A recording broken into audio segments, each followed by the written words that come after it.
5 hours ago.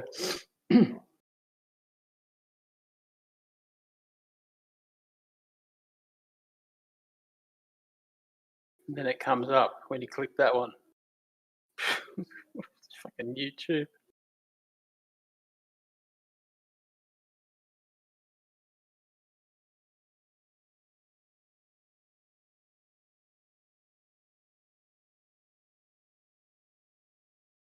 Five hours ago.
Hey, just stay away from the copyrighted sounds. Okay, yeah, and videos.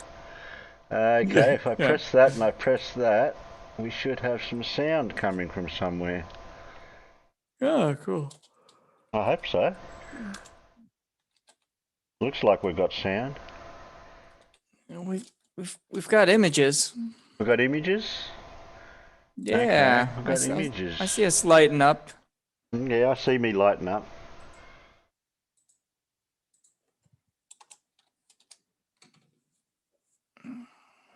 Well, there we go. There's the Check. show. Thanks for joining. Thanks, Peanuts. See you next time.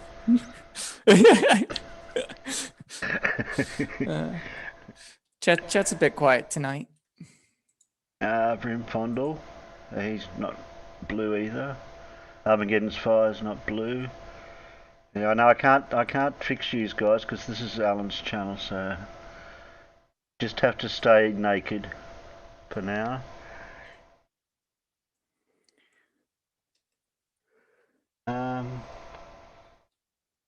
So what we were talking about before on Discord about that certain person. Yeah. I heard that his channel got either his channel got wiped or whatever. I don't know. Yeah, so his main Daniel Pratt channel got taken down or whatever. So he still has his secondary one from what I understand. The globe is flat or something like that. I forget what it's called. Okay. But he his main channel got taken down again. So we'll see how long that lasts for or whatever. But I know somebody did he's still putting out derp. I know somebody did a thing on it. Who did it now?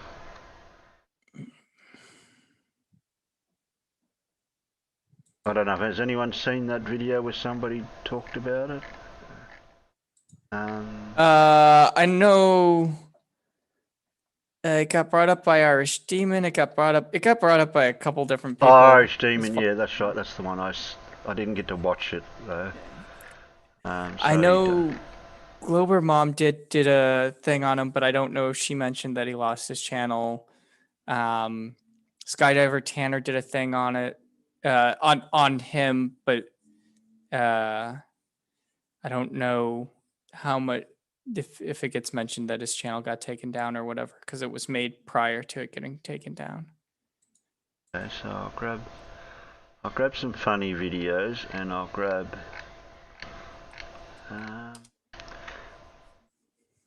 Twitwit had a debate with somebody over on Modern Day Debate. Oh. Yeah, that was today. I watched a little bit of that. Oh, Alien Gamer, I guess talked about it too. Okay. It's like John Stock was saying. Else? Oh, Level Up Observer tries preemptive damage control, but totally. Oh, I can't read the rest of that. Oh, it's a Where's Wally thing. It's to do with how people have been complaining about how this helicopter's going to fly on Mars. Oh, and I'm sorry if at any point you hear random music coming from my computer. I'm modifying metadata, and every once in a while I accidentally play the track instead of changing it. Oh, it only came through very, very, very mild, but be very quick because I know YouTube will pick up on it. Yeah. Hello, Jinx. Turn off my main speakers so that that's not a problem. What's Alan Gamer? I think he was saying Alien Gamer. Oh, okay. Alien X Gamer. Oh, Renee Meek said left Discord factory and Jinx, you got drunk fast. Catch you guys later. Oh, okay. Fair enough.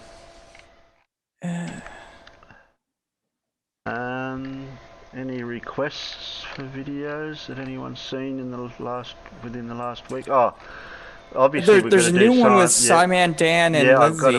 We got to do that. Yeah, I've got to find Simon Dan's Friday Flat Earth thing. Has Simon Dan discovered Lindsay at last? So I saw in today one get posted on a bunch of the channels, and it should be on Terry's and the Shilling area. Yeah, that's what I'm looking for. I'm looking for Simon it's from Everett Anderson. Lindsay Harris destroys Simon Dan. So I don't know if Simon Dan's seen it yet, but I wouldn't be surprised if we don't get something. Yeah, Simon I was going to say, Lindsay's our chew toy. Yeah, that's true. I'm gonna. But Simon Dan does normally, if somebody pokes him or whatever, he'll poke back. Of course. Yeah. I'm just surprised Simon Dan hasn't discovered him before, to be honest. Yeah. I mean, and he might have. I honestly don't know. I wonder if never Lindsay's seen- found Simon Dan through us, because Simon Dan said something about. Lindsay said something about Simon Dan.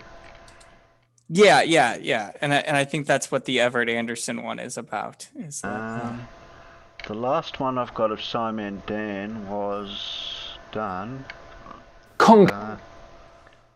What date was that posted in my shill? The 23rd. I got a 23rd of the 2nd here. It's called the guy. This guy confuses himself. Debunking pie. I've got that. oh yeah. I've got that. Yeah, I was watching that one. That one hurts. Okay, so I've got. Yeah, but is that a Flat Earth Friday one, or that's a different day? Yeah. I think I so. have to check the calendar to make sure I've got the right date. Right. I was gonna No, say that's what was Tuesday. the 23rd? That's a Tuesday. Yeah. I need Oh, one yeah, that's that the is a Tuesday. 26th or 25th, 26th date on my end. Yeah. Hold on. Let's Well- go to his channel and see if there's another one. I'll dig through my subscriptions real quick. Yeah, I'm just going down into his channel to see if I can see it. Video. Oh yeah. He did. Yeah, I got it. This Flat You got Earther it? isn't Okay. going away. And Yep. that one. Okay. Oh, that one back up. Pause that one.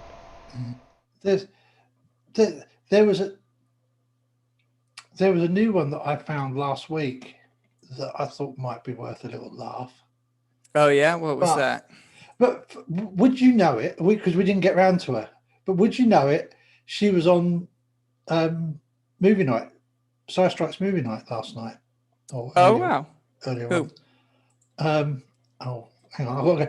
I got to scroll back through my history to find her last Saturday. Video. Flat Earther isn't going away. It's been a long week, hasn't it, Alan? Right, so It's always a little bit. Okay, so I've got two I have signs. difficulty getting out, so it's, It all starts to blend together. when you, well, you're not allowed to go. I'm not allowed to go out, and Yeah. B, going out is really difficult anyway. Right. Yeah. And then even if you could go out, there's nothing to do. So Well, no, if I could go out, I can get on the bus and go to Yarmouth. I can get on the bus and go to Norwich, and then I can force my daughter to put me up overnight so that I don't have to rush back, and I can actually do shit. Yeah. oh, okay. My biggest problem of travelling anywhere has always been, right?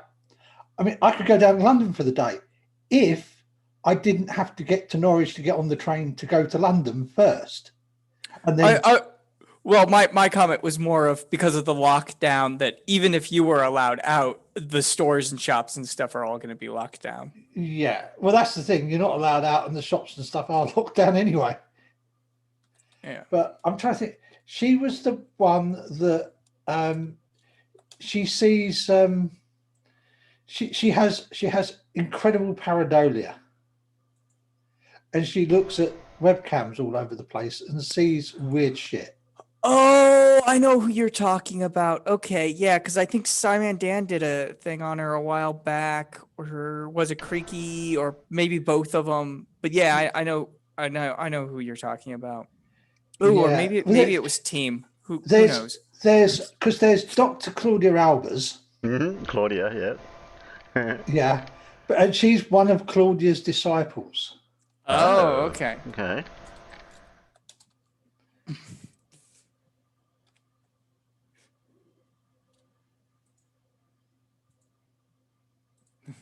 I can't find that Flat Pratt Earthers with video that I was disciples. thinking of. I don't know which one it was. There's only... Yeah. Oh well, I'll leave that one go. I've got two funnies. I've got a funny and I've got two Simons. I'm just looking for a debate that's happened in the last week that I may have missed out on. There was an MC Toon one, but that was more of a discussion than a debate from the little bit that I watched of it. Was that within the Didn't- last didn't week? look- Yeah, it was his Tuesday one. It wasn't super interesting from the few parts that I watched, but I mean, maybe somebody else watched all of it. Oh no, we did. That's yeah. No, we did. No, I think the last good one he did, flat Earth wise, was That polite flat earther. one with Wendell, wasn't it? The Wendell polite flat Werner, earther. the polite flat earther. We did that one. Yeah. Yeah, like I said, he just had another one. I that do was not have kind of- any other debates in Show Your Shit that has come through. Looking. Only Flight the Flat, but I think Flight the Flat Earth had Reg Rhetoric and somebody else having a debate. Yeah, FTFE and Reg Rhetoric did do Werner Wundle. Oh, they did him too. They did him too, yeah. Okay. Because MC Toon had F'd Up World on. That's who it was.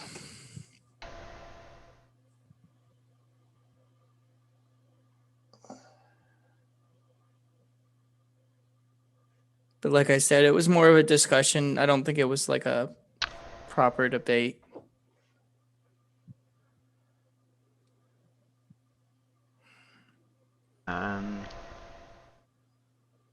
I mean, even saying proper debate is kind of a bit far, but John Hawkins has been busy.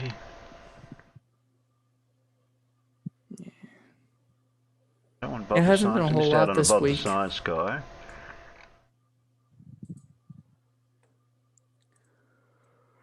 hey there, little wolf.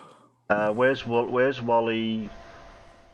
The ISS has new teeth, a better dark capable camera, looking almost something. How long does that go for, Wally? 11 minutes. Little wolf, you're gonna have to be more specific than new guy that used memes when talking about flatties. I haven't played a Wally for a few weeks, so we're gonna have to definitely gonna have to play Wally. But I'm looking for some derp or something stupid to play. I mean, we got to do a Lindsay or two. yeah, we need some Lindsay. Yeah, I'm just I got the whiskey ready. Yeah, well, I'm done with a couple of those videos. Right now I've got to find Lindsay. Where did I hide Lindsay? I'll hide him somewhere. Harry's becoming like MC Toon with all of his open tabs. Yeah, I don't mind opening tabs. Where do we usually hide Lindsay? It's not opening the tab that's the problem, it's closing it. Oh, here we go. I found her. Found Lindsay. Now I've got to find the one where we're up to.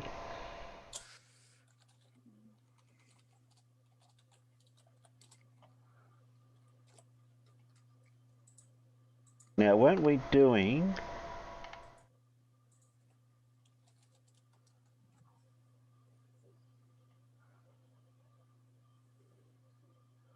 Oh, on Fight's channel today. Yeah, that person. Shit, Okay. which one was it? If you show Lindsay on the new one, I might know where we're at. I think it was something about the moon.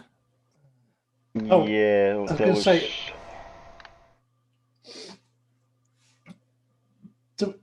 do we need to promote the Spaghetti on Pizza Productions channel? Spaghetti on pizza.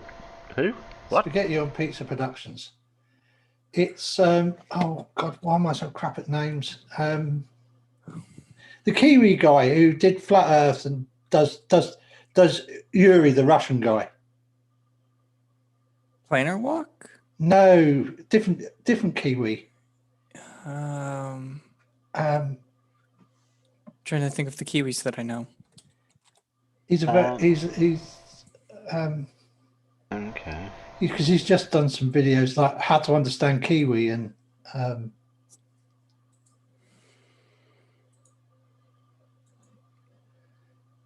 I think we I'm might no just, good with names. I so- think we might just jump straight to giving Simon Dan a lesson in science for Lindsay. For the amount that he's putting, crap that he's putting out, so all the other stuff doesn't matter. Yeah, we can always go back and Yeah, well, fill flat in earthers as we need to want. understand how it all works, the hidden truth about compasses, Earth's magnetic field and the tropics, I think it is.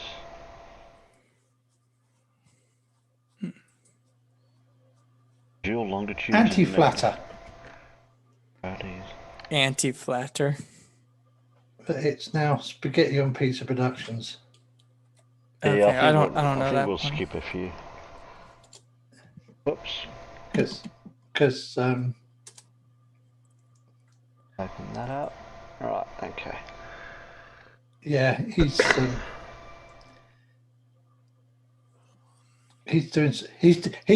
also gone into doing other stuff than Flat Earth.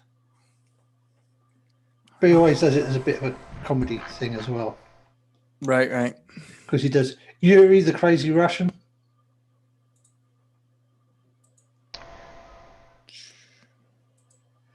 But some of the stuff he's put out just lately has been quite good. Okay. Kiwi history and quite a jokey one of how to understand Kiwi. Although that kind of was a bit weird, as I'm sure you can imagine. Oh, shit. I closed the wrong tab. Oh man, I was reading over on MC Tunes channel here. I'll copy the image. Dirth or DIRTH. Deep in the rabbit hole. Yeah. He apparently posted up a review on Home Depot for some carpet that he had installed. It's really good. You should go ahead and read it. I put it in Fair Suck.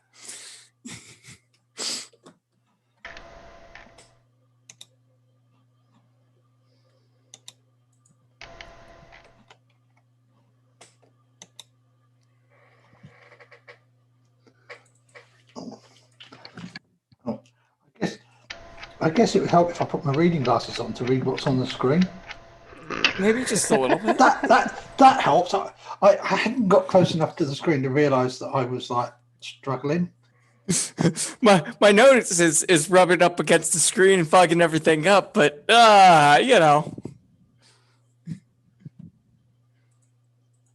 Who posted that? Yeah. Should I read it out for the chat? Yeah, go on, read it out for the chat. Okay, so he posts up. DRTH. Our carpet was installed in our flat stairs. Not sure what that means, but looks great. Before buying anything, it is important to research Flat Earth. Google Flat Earth Clues, all caps, by Mark Sargent, or A Stranger's Guide to Flat Earth, 21 Questions by ODD Reality. And then he signs it. Yeah. Yeah. Assuming that really is DRTH. I mean, I wouldn't be surprised, but like, it's just like, really?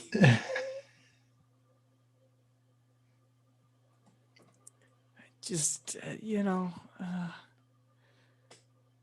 some people, I guess.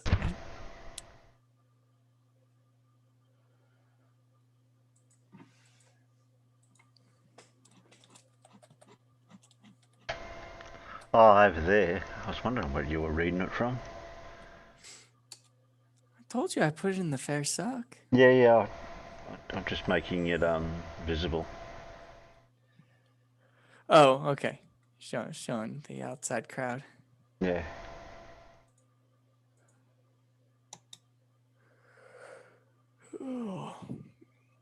Just Yes, that. trying to make it visible enough so they can see it.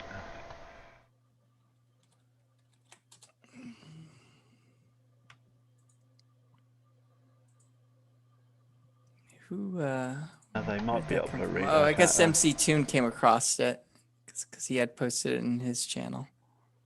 Don't know if they can read it all.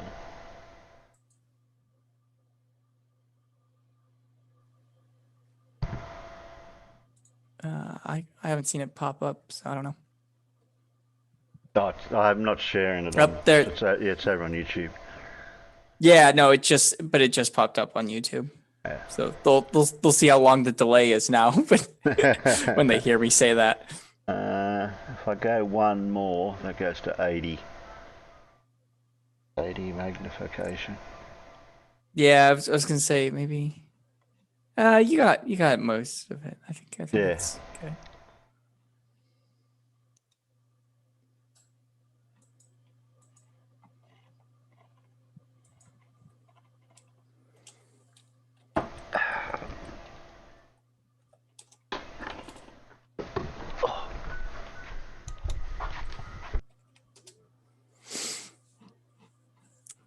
So.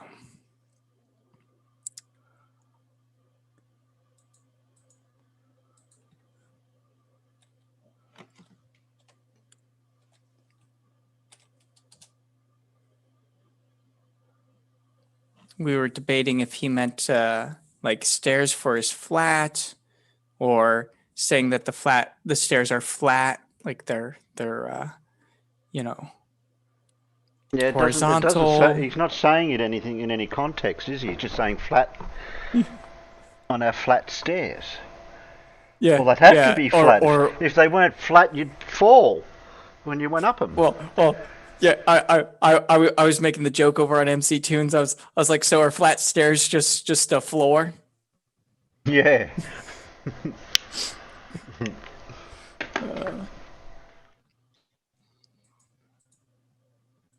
Because I like if I was talking about like my apartment's stairs, or and I wanted to use flat, I would have an apostrophe S, but he's a flat earther, so I can't expect good grammar out of him.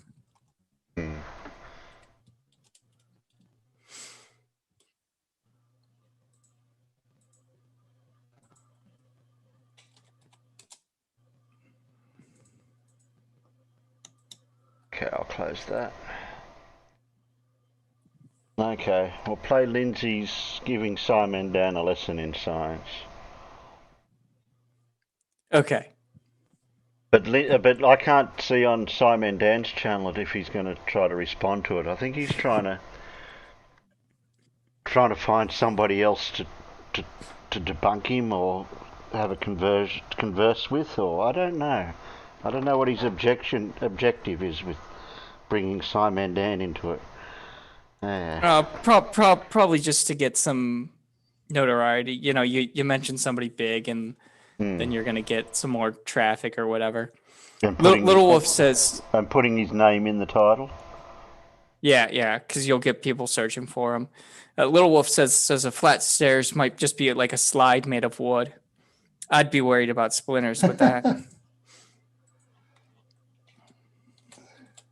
That's probably why he needs the carpet. Oh, then you're gonna get rug burn, or a nice shock at the end. Worry about carpet burn. Maybe he likes carpet burn. Yeah, or you're gonna give somebody a nice shock at the bottom. Yeah. Only if you buy cheap ass nasty nylon carpet. Buy Nah, a good quality wool Wilton. That's what you need. Good quality wool Wilton. That won't electrocute you at the bottom of the stairs.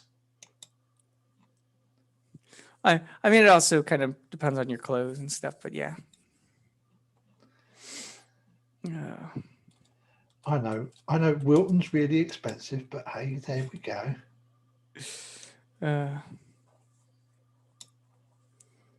I rent my apartment. They choose my carpet. Well, I rent my bungalow, but I have to furnish it, and unfortunately, it doesn't even come with flooring. Oh wow. So, but mine is a council flat. Oh, sorry, a council bungalow. So, What, you had to put your own floors in? in Australia for Australia, well, I say no. The floors are there.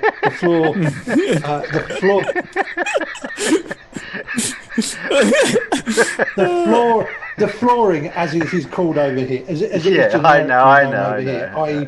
Plain the words. shit you put on top of the concrete floor or wooden floorboards is not included. Yeah. Yeah, but I mean, the fact that they don't have it like carpet or linoleum or even something cheap is It's because it's council in Australia. That's called Department of Housing. Yeah. Okay. I don't know if you have something equivalent in the US or not. No, but, not on our caliber. How we get cheap rent and nice houses like here. I would certain places would. I wouldn't want to have to keep the flooring that the previous tenants had used. Yeah, I was just going to say that's that. Fair.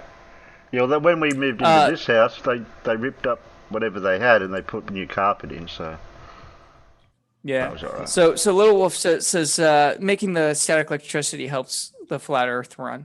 So Running because a lot of them are electrostatic, university, or, whatever. Well, at least electrostatic gravity. Yeah. So having the carpet holds them to the ground. Yeah. Yes, Elmix, flat equals apartment. Yeah. I guess in a lot of places, a flat, what we would call a flat is an apartment. Yeah. In the US, flats and apartments are similar, but they're not necessarily the same. But or a unit. Unit. Yeah, you might call it a unit in an apartment block or a block of flats. Oh yeah. But the other thing is that, like, when you're in a council place, they are actually designed to be a long-term home. So they are designed for you to rent for a long period of time. It's not somewhere you're going to be for 2 or 3 years and then move on somewhere else. Usually. No, we had a thing back here. We had a thing back here back in the 50s. I think it was the 50s and early 60s, or mid 60s, or through that time period up until the early 70s. If you got into a Department of Housing, you had the opportunity to buy it. Oh yeah, you get that here. Oh, okay. Yeah. Studio is kind of what I was thinking. Little Wolf, with a lot of flats are like studio apartments, or sometimes they'll have like rooms or whatever, but they're typically, in the US, the way that we use it is typically like a smaller unit that's in a city. What do I know about apartments? Us Finns still live in a forest. Yeah. It's the different tree houses that you live in. That's treehouse. Yeah. You Finns are lucky. You've got decent forests. That really helped. That's really helped you in the past, in your history. Yeah.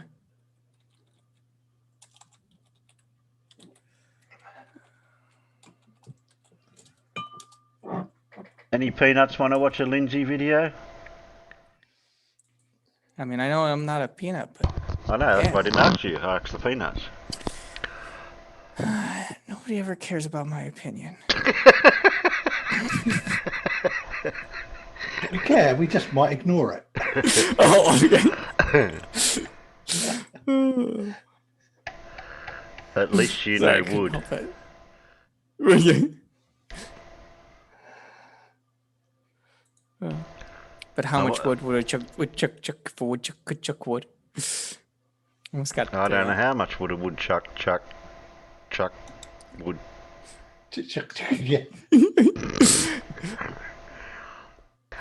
Wolfie said, "Oh, woohoo, boobs and butt drawings." No, Alan, it was the lack of roads. Roads? Yeah. I know why it was a lack. Yeah, the lack of roads is good because like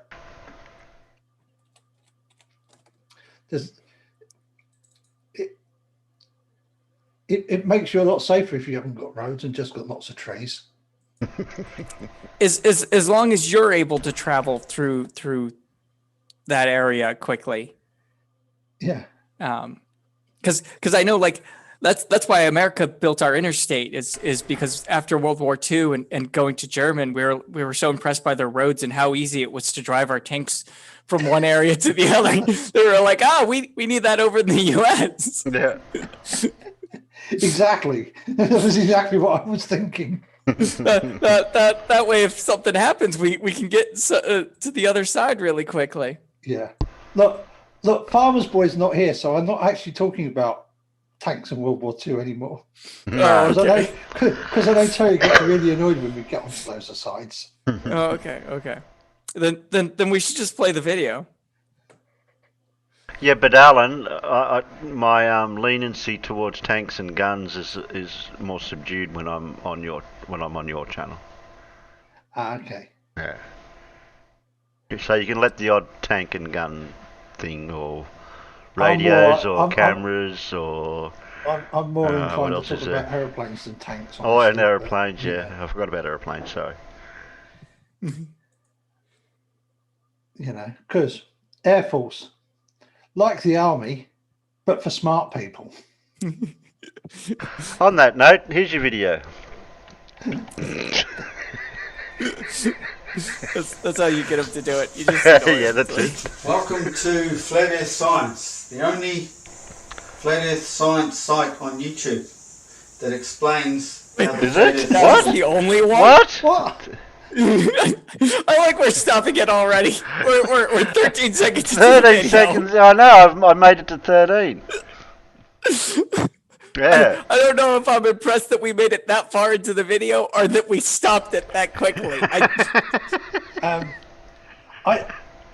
think it was. I think the reason we made it 13 seconds in was because he turned his camera on and walked in front of the thing to turn around and start talking to us.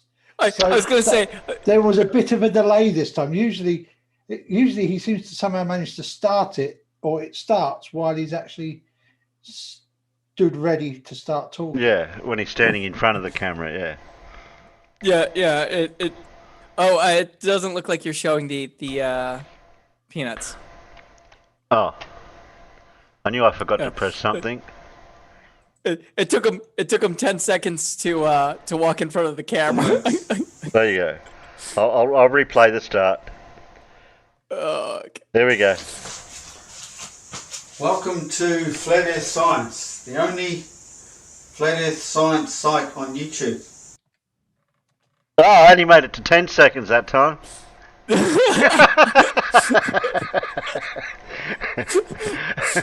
I was a bit so it quicker wasn't that that we time. made it to 13 seconds. It took you 3 seconds to pause it. That's That what was happened. it. That's what happened. There was a slight delay.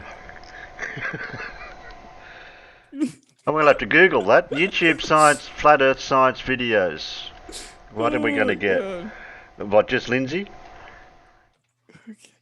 I just... That explains how the Is that his bowl that he uses to cut his hair with? No? Okay. Yeah, I don't know. Flat Earth system works fully. I've got a joke about that bowl, but only us Aussies will get it.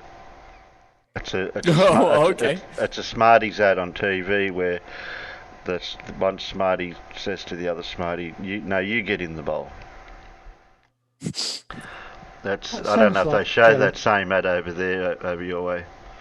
It was on a while that's, back now. That's M&M's, isn't it? Where you Oh, got was that the- M&M's? Was it not The Smarties? peanut one M&M's. and the other one. There was the M&M's. Yeah, sorry. Trying to push the peanut one in the bowl. Yeah, he But said, yeah, "No, the you round get bowl. in the bowl." Yeah. I haven't seen that one, but Oh, all right. it's a great ad. I haven't seen it for a long time, so I don't know if they still play it. Probably got something So- different now. And what I try to do is match it up with science, because all science knows Sorry. in quantum physics equates It's to gonna what take us. we have here. Quantum Because in physics. quantum God. physics, down here, is In all where, up in the out bowl? there, because that's where we come from. Basically In the down bowl. here, in the molecular level, but live in this exploded view of it. This holographic universe that's all come from that one point. Holographic. Good way to Okay. describe it as Yeah, a where's it projected from? magnet, negative positive. We live in here, the negative zone. Created from nothing, created from the black hole. The centre of our flat earth is in there. There's a black hole with the sun in it. Oh. We do not see that. So we're the negative universe. This is positive above Earth, negative below Earth. We dwell in that realm now.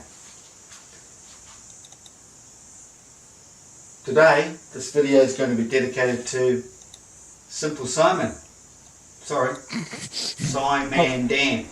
Yeah. Can I Same just thing. say, since you decided to mention quantum physics, Mhm. I'm just going to post in the side chat so everybody can see it, a link to a book on quantum physics that I think he really ought to read. Okay. So you I all think- should go to his channel and just post in the comments, just a link to that book for him. Don't say anything mean, just give Yeah. him some reading material. Yeah. I think it is at a level that he will understand. Okay. Maybe.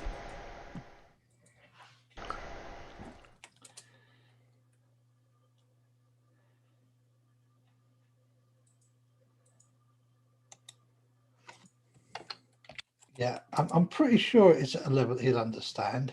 I mean, I can only hope. it was written for somebody the age of my grandson to cope with, Hmm. Right, yeah. and we all know how old my grandson is, don't we? Yes. I mean, some of us do at least. Yeah. Yes, Sir Little Wolf, it is.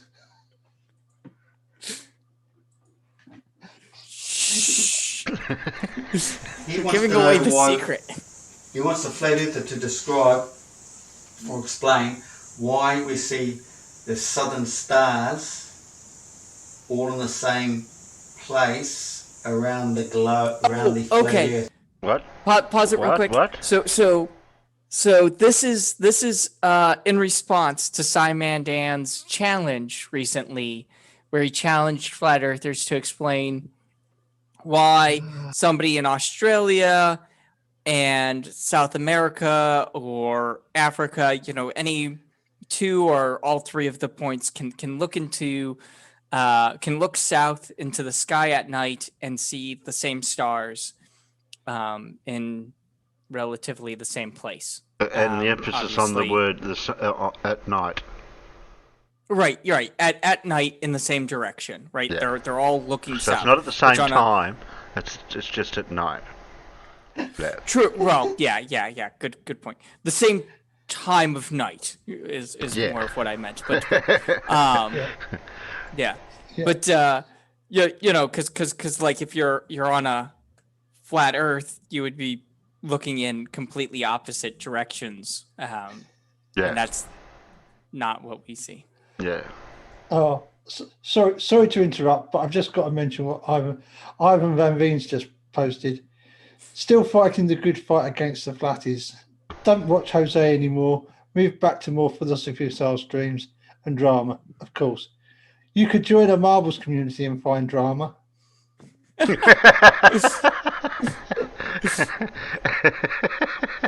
You know, I've seen some really good channels about marble racing. You know, that's Yeah. Yeah, but they all have drama, don't they? yeah. No, it's not very often we have drama on here. It just depends on who turns up. Yeah, you keep it pretty drama free. Unfortunately, that's not true for the rest of the community. Yeah. Yeah. But I think sometimes that unless it's something involving a flatty, there's not really a lot of point in digging into the drama, is there? Because No. it doesn't get you anywhere. No, and unless it it's something that deals with you personally or whatever. A lot of times it's just better just to walk away. Yeah, and if it is affecting you personally, then why are you airing it in public anyway? You know, sort your disagreements out in private. It has always been my view. Yeah. Yep. At the same time. But we don't do it. Lurkio, what are you like? We don't see them at the same time because it's not always night time in all these continents, South America, South Africa and Australia. We see them in our time zone. We'll see the same stars, but we don't see the same stars in the same position, do we? No. We don't see the same stars in the same position. Actually, if you could find a time of year where it was dark in Australasia, South America, and South Africa, you could all look at the southern celestial pole and they would all see exactly the same stars. Hmm. Yeah. Not necessarily at the same angles, but they would see this exactly the same set of stars. Yeah, hello, Right. Carl. Yeah. I mean, depending on what exactly you're looking for or how you're looking at it, depends on how you have to. Either the angle is going to be slightly different, or the time that you look south is going to be different, or one of the variables has to change or whatever. But you all can look in the exact same direction and see the exact same stars. Hmm. Yes. Yeah. Nor do they in their ball theory either, but I'm going to explain how it works on the flat earth model. It's all based from the centre of Earth. Everything is projected from the centre of Earth. Projected This from is what? unseen to man. We can't get His here. vortex. From the We North can't Pole, get to the apparently. spot here, right in the centre of the Arctic. No matter what they tell you, they might have been to the Arctic Circle, got right in here, but no one has been to the Wait. dead centre. But No, pause it for no, real what? quick. So first of all, yes, we have been to the center of the Arctic Circle, which isn't necessarily geo north, but obviously he believes that geo north and magnetic north are the exact same, and they They're aren't. not. They're not. And we And know they they're wobble not. and they wobble Right. around a bit too. Right. Yeah. And here I actually mean magnetic south, since right now north is in the South Yeah. Pole, but like the magnetic pole that is in the northern hemisphere is quite a bit away. I think right now it's closer to Iceland. It obviously it moves all the time. Right. but Yeah. It's some 1,000 miles, 1,600 kilometers away from the geographic North Pole. Yeah. It might even be more than that at the moment. Right, yeah. I think it's actually somewhere just up off Greenland somewhere. Okay. because- Maybe that's what it was. I because- knew it was one of the. What, land 10 masses. years ago, Top Gear drove up there, didn't they? And they went from Greenland. That sounds the about ice. right. The geographic North Pole is also, of course, under the Arctic ice pack, but both the US and the then Soviet navies dropped marker buoys from nuclear submarines on the geographic North Pole, Right. on the seabed. So they will still be there. Whereas obviously it's really difficult to put anything on the ice up in the Arctic to tell you where the geographic North Pole is, because the ice keeps flipping moving. Yeah. Right, because it's just sitting on water. It's not actually attached to any land like the Antarctic. Because the Arctic is essentially an ocean, almost that's reasonably well completely landlocked. Yeah. And the Antarctic is exactly the opposite, and it's a continent that is completely surrounded by ocean. Yeah. Well, it's an archipelago, so it's a bunch of islands actually. But yeah. Oh yeah, there's some islands off it, but I mean the Antarctic, what we call Antarctica is essentially a continent, isn't it? It's surrounded by water. Yeah. But I mean that continent it's flooded. So like if we were to melt the ice down to the land level, it would be I think it's a group of like 5 or 6 islands or something like that. Oh, okay. I thought it was one big continent. There's one big I main mean, it would island, but there's a couple of little bits attached to it. It kind of depends on where sea level is, obviously. Yeah. Well, yeah, and if you took all the ice, if you just melted all the ice off of it, it would have a significant effect on global sea levels, wouldn't it?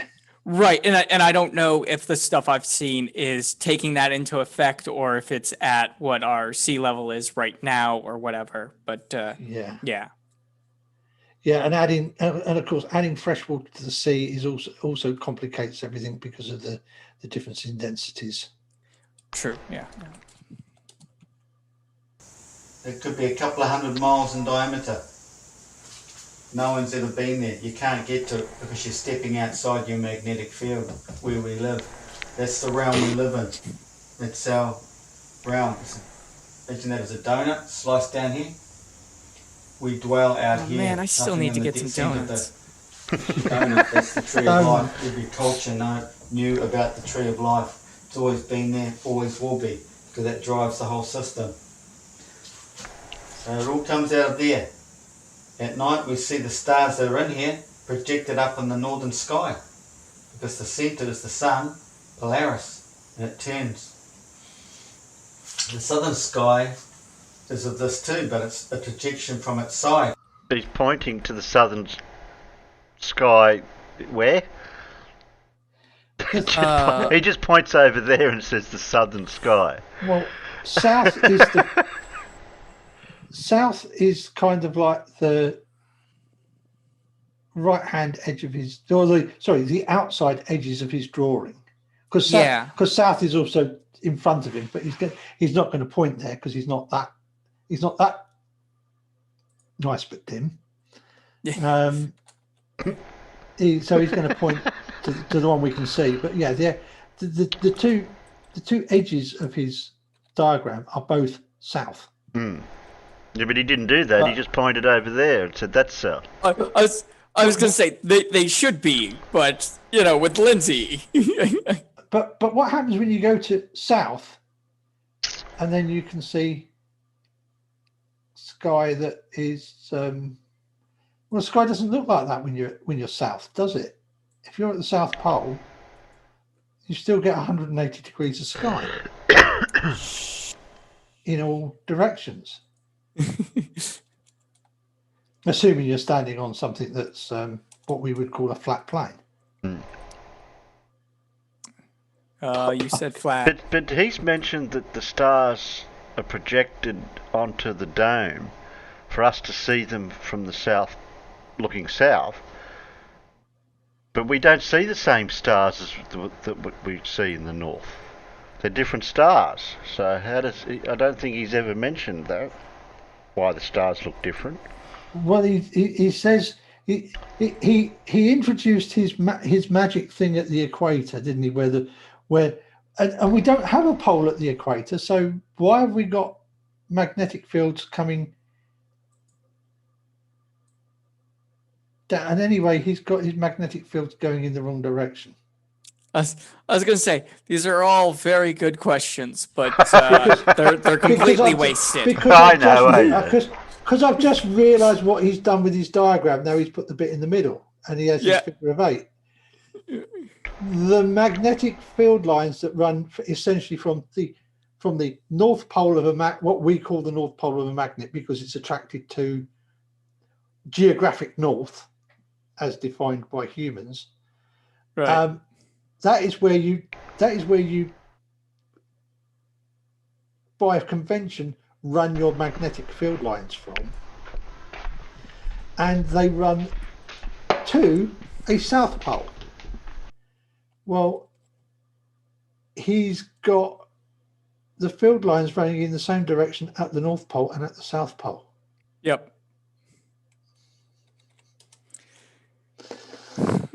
So, yeah, and then he's got field lines. So essentially, what he's got north poles at the north and south ends of his diagram, at the centre and the outsides of his diagram, where north and south should be, and he's got a south pole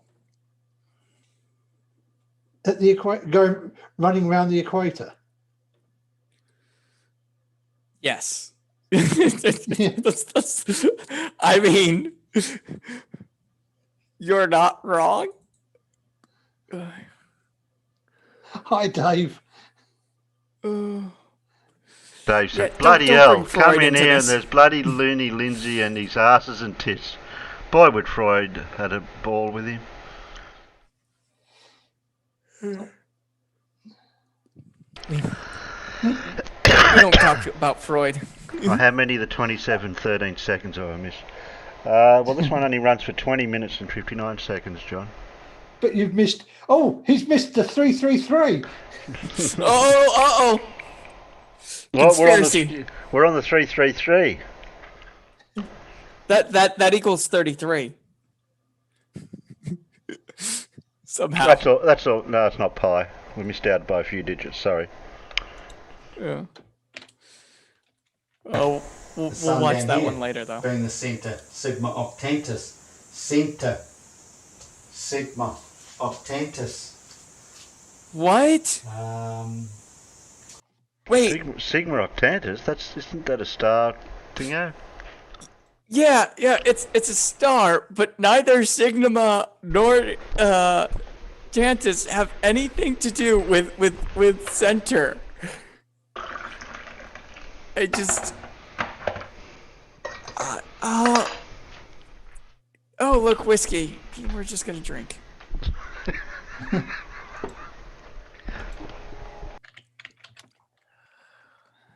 Right, so centre rotation is around here. That's the northern rotation around Polaris, right? I've drawn it over here, okay?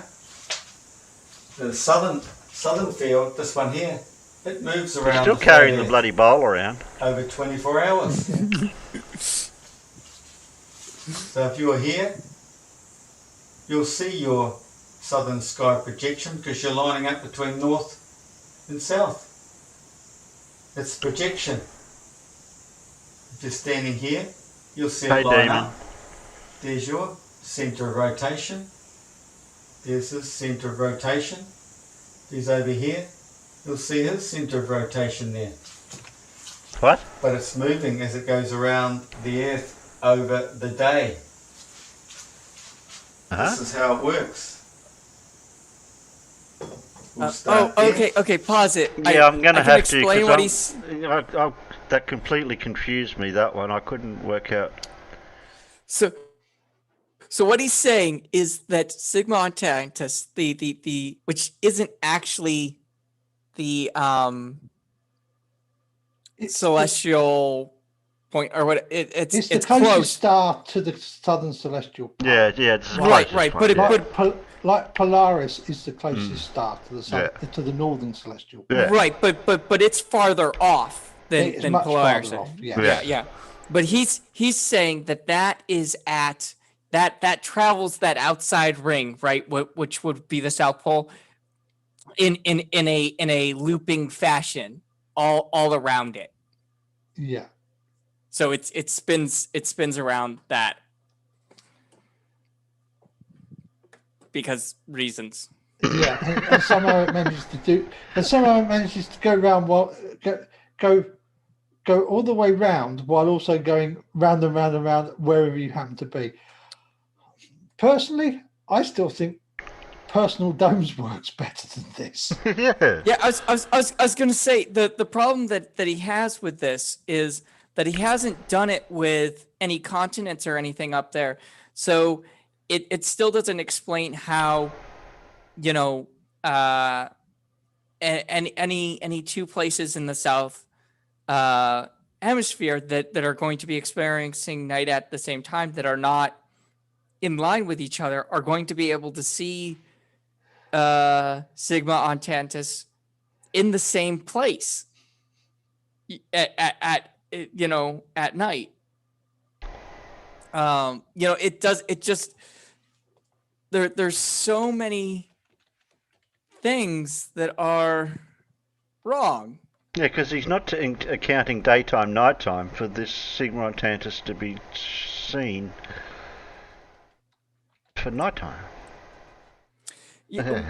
Well, he's not.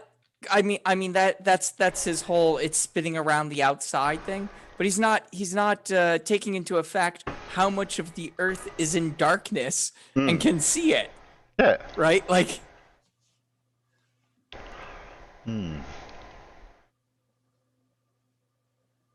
Okay. Well, unless he's not confusing the seasons where we see the south celestial pole rotation in a different part of the sky. I don't for the think different so. seasons. I think like if you pull up an AE map and you look at it and how like Australia and South America and Africa are all, like the southern end of Africa, are all pointing in basically like three different directions. I think he's trying to get away with saying, well, you know, it's rotating around the outside of the dome. And so by the time that it's night in each one of those locations, it'll look like it's in the center. But like he's failing to realize that two of those areas can be in darkness at the same time. And so it doesn't work. We seem to have something really weird going on. Little Wolf just said, now we've stopped at 444. Yeah. Oh, yeah. Actually, I believe you can. I believe you can be on the continent of Australia, the continent of Africa, and the continent of South America, and all be in darkness at the same time. Just kind of. It might be twilight a little bit. Kind of at the June solstice, kind of around the June solstice, I would guess. Yeah, it'd probably have to be the June solstice, and if you were at the furthest point south on each one, and the right time of night, that might be true. Yeah. If not, you can be on two of them. I know there are times of the year where you can be on two of those ones. Two of them are easy because they are essentially. They're pretty close to being 120 degrees apart. Yeah, they're less than 180. But I think you can just about manage to get the full close to dawn, close to dusk, and around midnight. Right. Thing around the solstice, and of course, also you have to remember Australia's as wide as the continental USA. So it gives you options because at one end of the day you can be in Perth, and at the other end of the day you can be in Sydney. Right. Well, and you also have like South America goes a bit further south than the others, so that kind of helps you out with the tilt and everything. Yeah. Let's draw a star. And imagine we're all intelligent scientists and astronomers, and we've all got a equatorial mount, and we've fixed it on a star. And because we're a little bit loony, we're going to think because the star rolls as it moves west, we think we live on a spinning ball. But some of us, with a little bit of wisdom, think otherwise. But we're going to show the spinning ballers why it's doing what it is, and they don't live on a spinning ball. Here we go. So, let's say, well, let's just draw the planet there, the star there. And then, okay, start the clock rolling. And it rolls, and it's rolling, turning over the... What? Just know. It's trying What's to he do that doing? star where it is there at the moment, right there. I could explain, but it's not worth it. And it keeps Just moving, know. turning, turning. But which frame Draw of the star reference again. is he looking at from? It's way over there now. And then we're rolling up What's he there. trying to? Is he trying to equivocate how an equatorial mount works Where is it to now? track a star? Oh, or- over there. Yes. Yes. And it's still turning. Put these markers on there to help me get the right positions. Which way's he got the Put up there equatorial again. mount spinning on the board compared to how it works on a? Here. Back down You are there. asking way more questions than he's thought about. Back down here. Like that's the problem. Is you've already put more thought into this than he has. Oh, okay, okay. I know how an equatorial mount works, so yeah. Well, that's all. Your other problem is he obviously doesn't. Okay, so that's the southern field rotated around the northern field, okay? Huh? Now, Wow. Huh? Huh?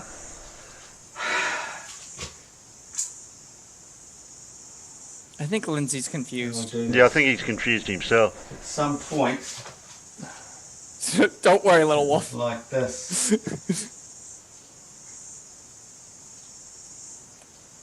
Oh, you had to do that spirally thing to draw it in there It's the somewhere. golden Yeah, ratio. of course you have to do the Golden spiral ratio thing. thing. Amazing, isn't it? Yeah. Can you pause it real quick? Yeah, how quick? Yeah.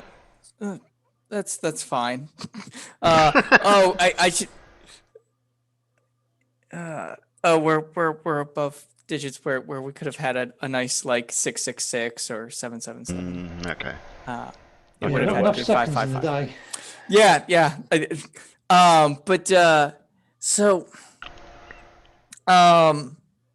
So a lot of people equate that to the golden ratio. The golden ratio is one of those spirals. It is not the only one. There's also the silver ratio and blah blah blah blah. You've got Yeah, a bunch of there's lots of different spirals, isn't there? You know. yeah, and they're all kind of similar. Actually, the one we see the most of the time is actually what we call the silver ratio, and they're all created by the Fibonacci sequence. Yeah. And you can get the different ones by raising them to different powers, right? So Yeah. the golden ratio is raised to the power of 1. You get the numbers that are in it. The silver ratio is you raise them to the power of 2. The next ratio is you raise them to the power of 3, and so forth. There's actually a really cool number file video on it for those who are interested in it. It's probably a couple of years old at this point. And our friend Matt Parker has done a load of stuff on this as well, hasn't he? Yeah.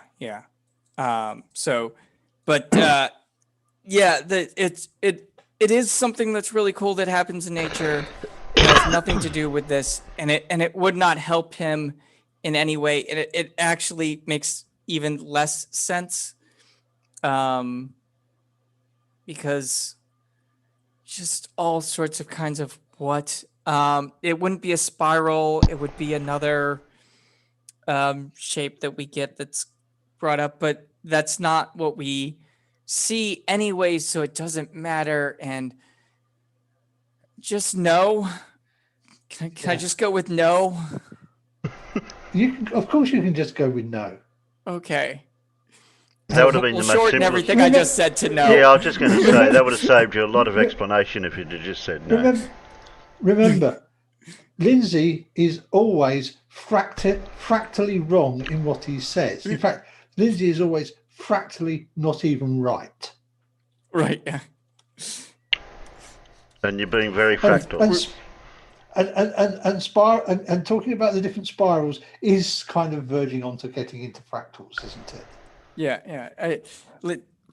Lindsay's not even in the same stadium as sport that he's trying to play. I don't know. He's not even in the same universe. Possible. That would have wound in again, I think. I don't know what was that doing over there? 'Cause that was over there. Trying to fit He doesn't even know. He's trying to fit something that he's already thought of into this to try to work backwards. Again. It's over there. It's like trying to fit a square peg in a round hole, and he's already thought of the peg, but which hole is he going to make it fit? Oh God.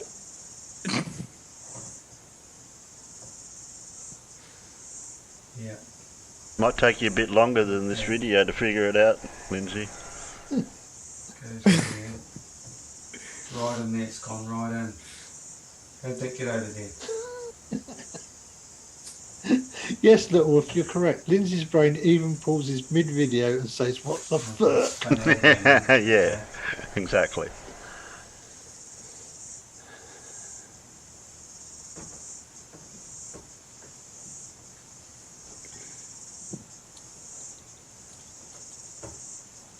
Trying to draw 2D on a 2D board. Just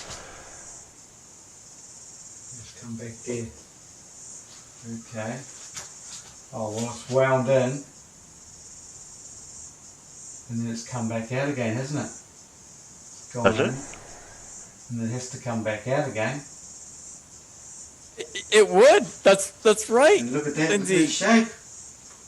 Well, will be, eh? Just because you keep drawing that shape does not mean that it means anything. Yeah, exactly. Yeah, you get to draw that One shape of a the lot, first don't you, videos Lindsay? I put up all came from there, showing the moon cycle over the year. Look, we all know what's on Lindsay's mind. Hey, I didn't even know that. Of course. Yeah. Can you stop? Can you So- stop again for a second, Terry? Only because you say so. One of the things you have to remember about spirals is that they are kind of fractal because it doesn't actually matter what scale you're using on the axes. You just zoom in a bit more and it just looks the same as if you zoomed out. Yeah. So, you know, yes, eventually you can bring it down to the, it will always start at the, well, it will usually start at the 0, 0 point on your axes. But of course, you can add some constant values into the equation and move it around as well, can't you? Yeah. You can shift it side to side or up and down or whatever. Oh,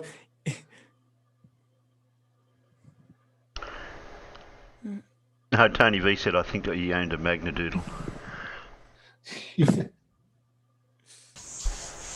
Here it is, Dan. That's how it works on a flat earth.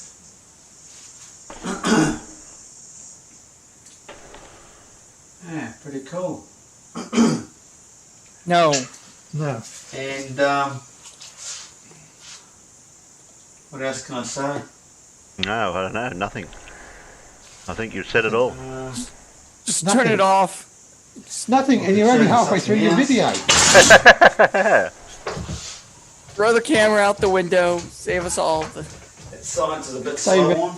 Now we have boobs, a-holes, and a testicle.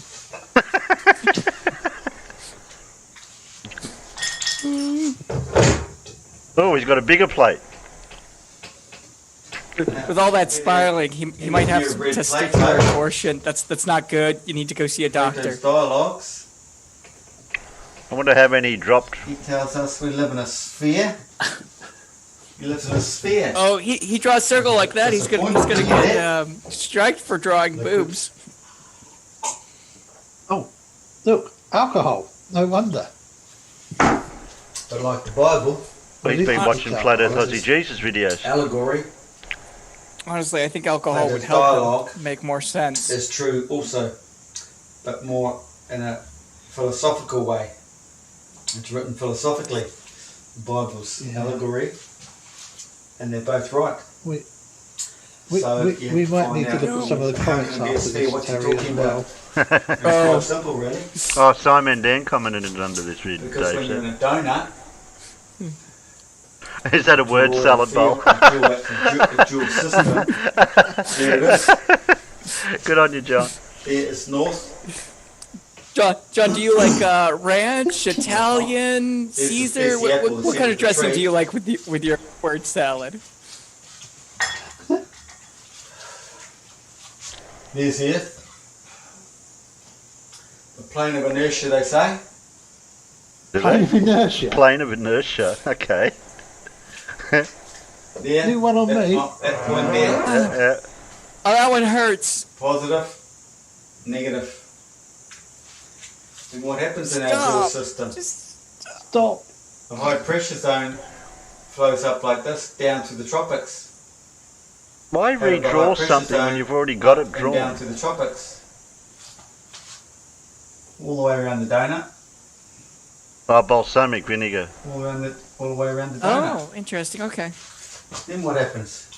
It passes down to I the don't earth. understand this high pressure area. It shoots off opposite. Because negative. This comes down, shoots off opposite, and goes up there. Why would it go? Why would it go that way? The natural direction. You can't cross the So it goes streams. You can't cross the streams, Lindsay. And what happens because of these two high pressure zones? Apparently, he's never watched They're drawn down to the earth Ghostbusters. because of what? What draws them to the earth? You can't cross the Counter magnetic force. field lines either. What's the But counter you know, force? Well, it has to be the low pressure zone, doesn't it? And it shoots up like that. The low pressure. You know, there's a shoots reason up. why we call ground pressure goes down. earthing. Oh Where God. does it go to? oh, no, this is a magnetic Just field stop though. there. It's magic. Sorry, it's a You've got magnet. high It's pressure a flowing this way. That's Magnetic And negative. the low pressure field. flowing this way. Low pressure shoots back down in here. And what happens when you've got a crunch point like that in the centre of the donut, a centre point, like in a ring magnet? You're getting all the action down there. It's all forced into this choke point. And you've got this field coming up here, force field. I can think of so many dirty. I can think of so many dirty things to add to what he just said. Dave says, I think Lindsay's missus said to do the dishes. I don't think this is what she had in mind. Little whoop ass. Wait, he has a missus? Choke point. You've got this going on. That's the cross. It didn't Why? draws the letter cross. The letter cross. Don't do What? it, Oh, Willies. God. Just It's, begin to it's slip the cross. inverted, There's it's the cross. inverted triangles. It's all flowing in there. And it's all No, flowing in he's there. got an hourglass shape, isn't it? Thing And he crunch draws. point. Yeah. Are they? Apparently, I it's wonder the if they're letter supposed- cross. I wonder Yeah. if they're supposed to be equilateral So, I mean, triangles, and I Dan wonder didn't if you know know that. what the internal angles are. Let's have the earthworms, everybody. You've got the ice out here. I'm going to go with, Ice, he thinks they're 90, 90, and 90. south. Okay. Ice is here to slow the system down. If the system gets Well, slowed that down is because true in humans certain take too many minerals circumstances. out of the earth, maybe. Yeah, in And the it one starts circumstance speeding that up he through doesn't the want earth. to believe in. Yeah. It's slowing down to the earth. It's not moving through the minerals and silicates that are in the earth properly. Maybe this ice has to mount a little bit to help speed it back up again. That's why we're getting the ice mounting. Taking too many resources out of the ground. One can only imagine if Simon Dan ever got hold of this to try to make a show out of it. I think he'd get a migraine even trying to do Yeah. John Rance, he has lots of misses. it. Never any hits, always misses. Yeah. Oh my god. Taking them out of here and putting them in the negative zone. Sorry, you've taken them from the negative zone. It's negative. Put it in the neutral zone. Earth is not just negative. Oh, No longer any god. good. You've taken them out of there. Put them up in the atmosphere. Might help. It'll help this flow. But you've got to keep this flow The sky too. is not positive and the earth is not. That's not. It energizes itself. This is perpetual motion, perpetual energy. A Joule system. You might know the Searle generator, the SCG generator, based on the same system, but it's used magnets, rollers. How he knows this gets sucked back down into Just here. back up a second there, Terry. Yes. I had a brain fart and didn't quite understand what he was on with. No, the you didn't have a magnetic brain fart. rollers. or was it just like random shit? I'm pretty sure it was just random shit.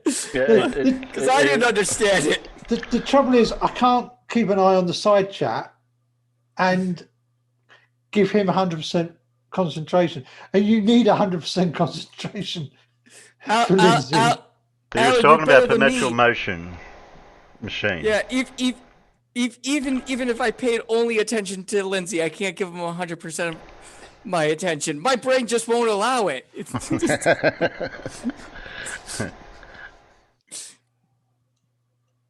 That's what gives it its perpetual drive. Right there. it's in the Simon neutral Dan zone. didn't know that. So there's Earth. There's your sphere, everybody. We live in the sphere. There's the sphere in it, not on the outside of a spinning ball.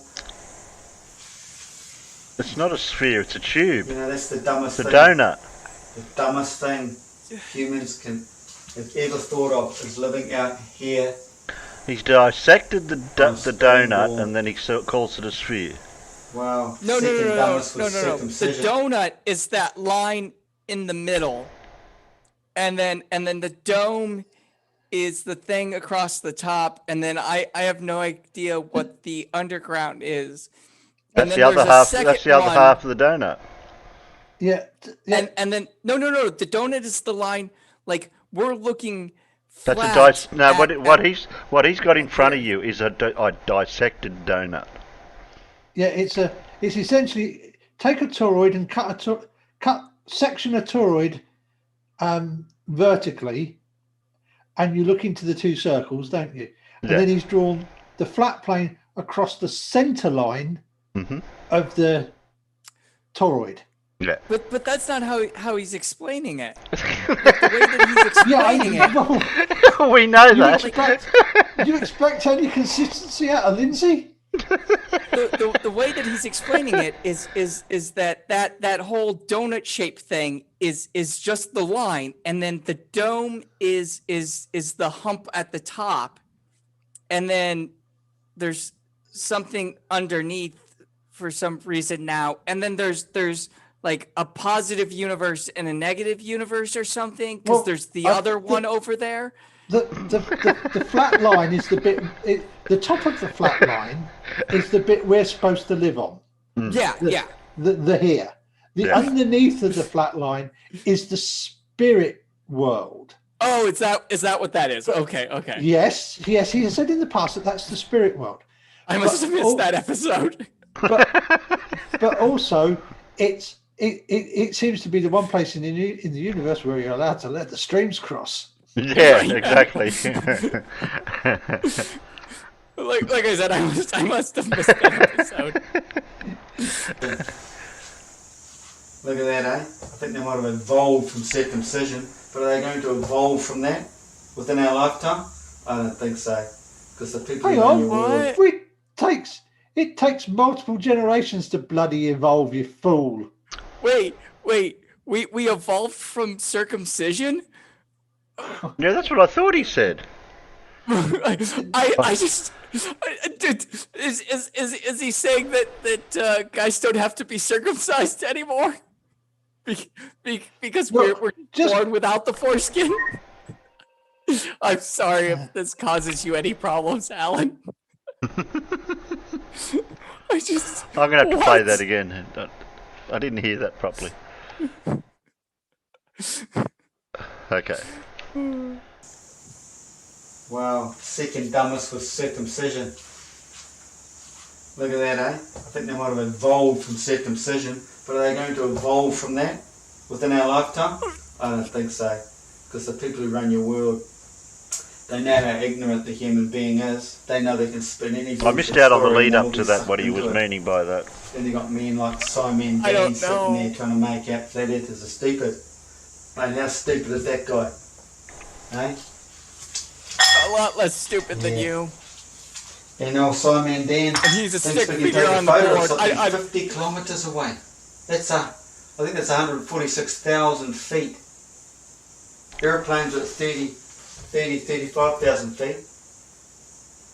So he thinks you can take a photo of something 4 times as far across yes, the earth. because light Across a travels. magnetic field. No, my head. Okay, come how's on. he Yes, how's it he is. going to try to explain this? Positive, negative. That's where we dwell, the negative zone. Like a magnet. What does he think's going on in here? In the magnetic field. I think it's all going to be clear. The other thing with Time and Dan, he thinks the sun's an object.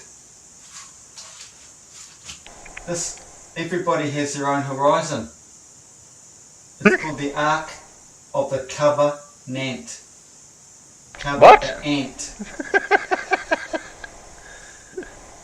Atmospheric layers, atmospheric pressures,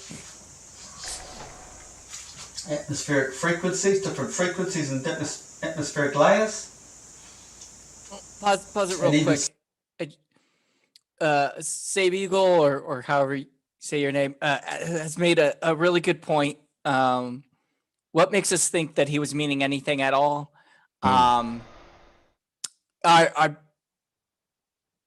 You're absolutely right. That's my bad. I'm used to people trying to mean something when they say words, and I should know better when watching Lindsay.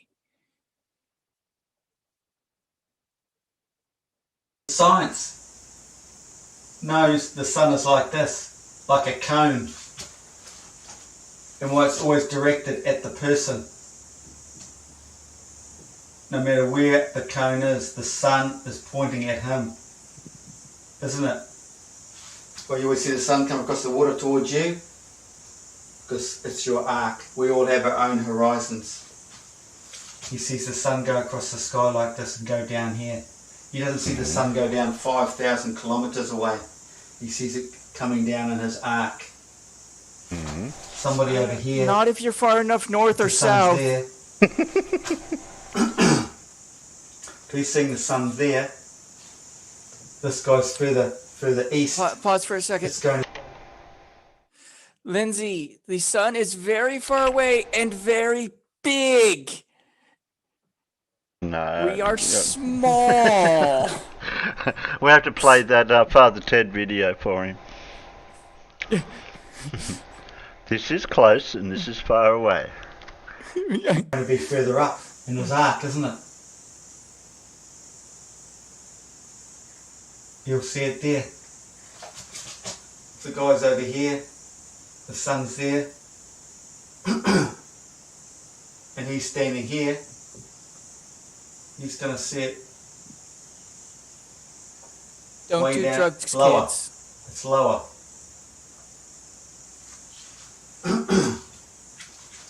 You move, your arc moves with you. What?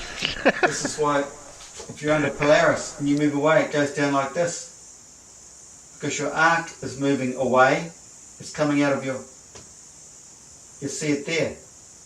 Your arc's moving, so it's coming down on the arc. See? Whoa, no. What? How, Come in, go down. This is how it works. no, he's Okay, destroying random lines. Oh my Simon God. Dan didn't know that. Poor Simon Dan. Simon Dan But it believes didn't that even fuck work. cult It didn't. Wait. pendulum works. I'm That didn't- I'm yeah, sorry. I'm no, having no, you that pause it so just- much right at the end. But it like I saw what he was going for, right? And he got it to line up for the first one, but it didn't line up at all for the second one. So he just started drawing random lines on the board. Like he was like, "Oh shit! The third one debunks me. It moves. It moves, guys." Poor Simon Dan. God. You have to push the fuck cult pendulum, Dan. You gotta push it. To Doesn't start start by it. itself. And it doesn't work properly in No. bad weather. You don't push the Foucault pendulum. Well, you technically you don't push it. You pull it to the starting point. Yeah, and then you But you do need to get it into a position where energy can be put into it, because the pendulums don't just generate energy on their own, and the rotation of the Earth isn't just going to generate energy into the pendulum. That's not what we say. Oh, I just. Well, we're nearly finished, and when we read some comments. What is that, Dan? What's it made of? Is it made of wood? No. What's under the floor in that church? Is it wood, metal, magnets? What's going on? We could make a Simon pendulum out of Dan. wood. That's Think, fine. boy. Think. Like, Oh, why did I get an Aussie's perspective on tour thing here? that's you watch Lindsay so often that it's like, oh, if you watch Lindsay, you must want to watch this guy.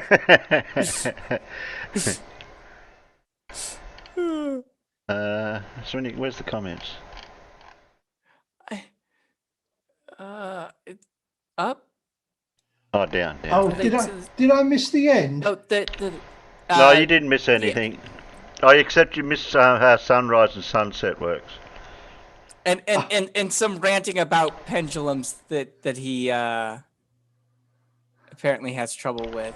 Okay, Simon Dan said, okay, I'll buy it. Further west, Lindsay. Neutral zone. You're imagining.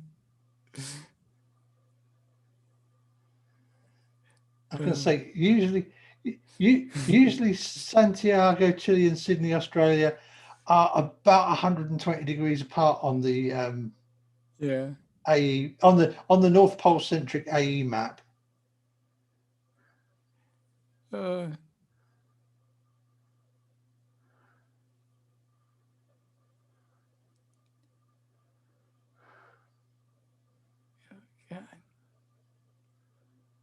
I think that was just the main comment, was the first one. Yeah. I mean, there's some other good ones in there. But, Okay, Turbo Brain. There's no real Oh. science in this video, only pure conjecture. There is no tree. The sun is not down in a donut hole. What's Lindsay's reply? Okay, go learn some science and then come back. Give yourself an uppercut for being so ignorant. Learn how a microwave oven works. That shows how they have known since its inception how our flat Earth realm works. What? What? A microwave oven? How does a magnetron show how it works? I mean, that just turns like. Are you talking about a rotary microwave oven? Are you talking about the Faraday cage in it? It's because there's a microwave magnet. beam? There's a magnet in The there. magnetron. No, well, there's a magnetron in there. Yeah.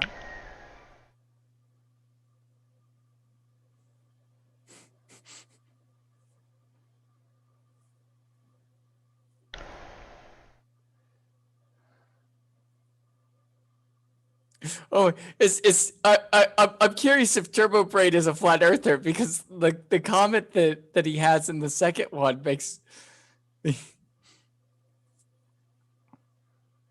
Oh, is Turbo Brain a flurfer? I don't know, but if you go up to above where you are right now to his Refer second to the comment, development of radar. he goes you're not a flat Earth. You're not saying flat Earth. You're saying donut Earth. Your model is completely 100% different from anyone else. The tree of life is not physics. Not one single thing about flat Earth. Okay. No, he's not. Okay, You see that list of stuff that in the next post that Lindsay puts there. No, I wasn't. Terry's just dropped it off the bottom of the screen. Okay. If Terry could just scroll it up a little bit. Up. Oh, up. No, the other way. Yeah. The other, the other up. The other up. The other up. The up that makes stuff go up the screen. Do you want me to go up more? No, that's fine. That was the post I wanted you to have on there. Okay. Refer to magnetic induction. Refer to the development of radar and amplification. Refer to centrifugal force, no gravity garbage. Refer to harmonic oscillation. The next one, refer to an inverted magnetic force. None of that supports him. I mean, development of radar doesn't help him at all. Magnetic induction, I don't see, It wouldn't help him because he doesn't understand how magnets work. No, because he doesn't understand move a conductor in the right direction through a magnetic field, and yes, it will induce an electric current. Yeah. Got to move it in the right direction, though, obviously. Development of radar and amplification obviously doesn't. Centrifugal force doesn't actually help him. Yeah. And there's something he doesn't understand. The magnetron in a radar is not an amplifier. Yeah. By definition, because it's an oscillator. It's just a high power oscillator. Yeah. Well, and he brings up harmonic oscillation, but that doesn't actually help him out. Inverted magnetic forces. Once again, you don't understand magnets, so that's not going to help you because there out. is no such thing as an inverted magnetic force. Weak force and strong force creates the sun in the black hole. The weak and strong force are what holds bloody atoms together. And creates the sun in a black hole. In the black hole, that's so far off from anything that, I mean, ow. Yeah. Oh, look, alcohol. Dora says Turbo Brain isn't a flirt. Hi, Dora. Nice to see you here again. Hi, Dora. Yeah, Dora, I realized that after reading his full post. I had just read part of it and was a little confused. It's because of all of the brain damage from Lindsay. Yeah, you have no observations, no hypotheses, and your ideas don't expand on established scientific laws. The weak force and strong force are part of particle theory, not the sun. The black hole, the size of the sun, pulls in all matter around it. Oh God, a black hole the size of the sun would be massive. Mm-hmm. Like that would suck in more than just our solar system. Yeah. Right? Because it would be thousands of times more dense. Yeah. Like wouldn't it actually be trying? Wouldn't it be actually be competing with the with Sagittarius A or whatever it is, the one in the center of the damn galaxy? I think that one's bigger. So it would definitely exert a really powerful pull. But I think that one's larger. I would have to look. I'm not sure. But it would. But I think it would certainly rearrange our galaxy rather a lot, wouldn't it? Oh, hell yeah. And a lot of things would disappear, and then get ripped apart and whatever. But like if our sun with its mass got turned into a black hole, it just shrunk where it was at and got turned into a black hole. I think they say it would be the size of like a basketball. Yeah. Right. Like so. Oh yeah, it'd be tiny. Yeah. tiny little one. Yeah. So like if a black hole, and I'm doing this off the sides of my head, so I'm sure I'm wrong to some level of scale. I don't know how far off I am. So, but if a black hole with the same mass as our sun replaced it right at whatever size that would be, we'll just say the size of a basketball for now. Well, we just carry on orbiting exactly as we do now anyway, because that would make no gravitational difference to the solar system. Right. Yeah. We wouldn't notice for 8 minutes, and then the big difference would be how cold it got. Yeah. But gravitationally, we wouldn't have any effect on us. But if we kept the size of the sun and replaced that with a black hole, oh my God! I think we would be inside the event horizon. I think the entire solar system would be inside the event horizon. Like that would be massive. Black holes tend to be rather small. Like a lot of people call them singularities. They're not necessarily a singular point. No. It's just an object that is so dense that physics as we understand it breaks down. So. The whole it's a mathematical. We have to remember it's a mathematical term, don't we? Yeah, and we can't like outside of the event horizon, like we can't actually measure like where there would be solidness or not, because everything kind of breaks down as far as we can understand. So I mean, essentially, a singularity is a point where stuff goes to infinity, heads towards infinity. Yeah. But a singularity typically is talking about a single point in space where that happens, where black holes can be bigger than just a singularity. They can actually have some size to them. Has says radius of solar mass equals 3 kilometers. Okay. So I can't pronounce that Schwartz thing, but you're pretty close. I'm gonna mess it up if I try, but I know you're. I know close. It's Schwartz, but then there's XHID radius of a solar mass is 3 kilometers. Okay, so it's 3 kilometers. So it's pretty much bigger than what I was saying, but 3 kilometers is still rather small when you're talking astral size things. And it's a radius, so it'd be 6 kilometers. So what that'd be, I don't have an object off the top of my head that's that size, but it'd be like a small asteroid or something. But yeah. May the Schwartz be with you. Yes. Yeah, that's what I was thinking. Oh, you can't spell it. Yeah, I thought the spelling on there was a bit odd. Oh, and Turbo Brain has been on Simon Dan's channel before. Blah blah. Dora gives his real name and stuff. Okay, that's cool. Okay.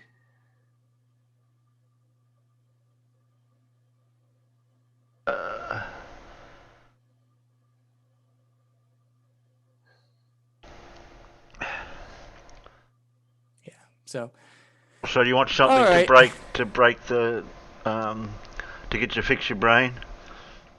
Yeah, let's do that so that I don't have to run and get alcohol again. Okay. We'll watch something that you can fix your brain with. Okay. Oh.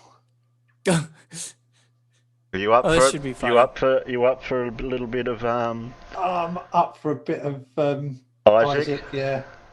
Yeah, this could be a little controversial, mine, but hey, who cares? Yeah, I was going to say, depending on what he talks about, sometimes it's not too bad. I've seen it. Okay. Oh, okay. I see the topic that he's talking about. Yeah, this one should be a good one. Yeah. G'day ladies and gentlemen, the Butts Barn here, and let me tell you this, on the 3rd of March, that is next week, we have the biggest merch drop in Australian YouTube history. It is going to be absolutely unbelievable. We've got brand new designs, His brand merch new is products. very It's going to controversial, absolutely Alan. blow you away. I cannot wait to show you what we have in store. But as you know, as what happened last time, and the time before that, and the time before that, and the time before that, they sold out in just under, I think, 24 hours. So, what you need to do to make sure you do not miss out is sign up for the Good Motherfucker Club at isaacbutterfield.club, and that will mean you will not miss out, and you'll get early access on the 2nd of March, but also you'll go into the draw to win $5,000 plus a ton of other prizes. So you're mad if you don't do it. The link is down below. It takes 5 seconds and you can win big.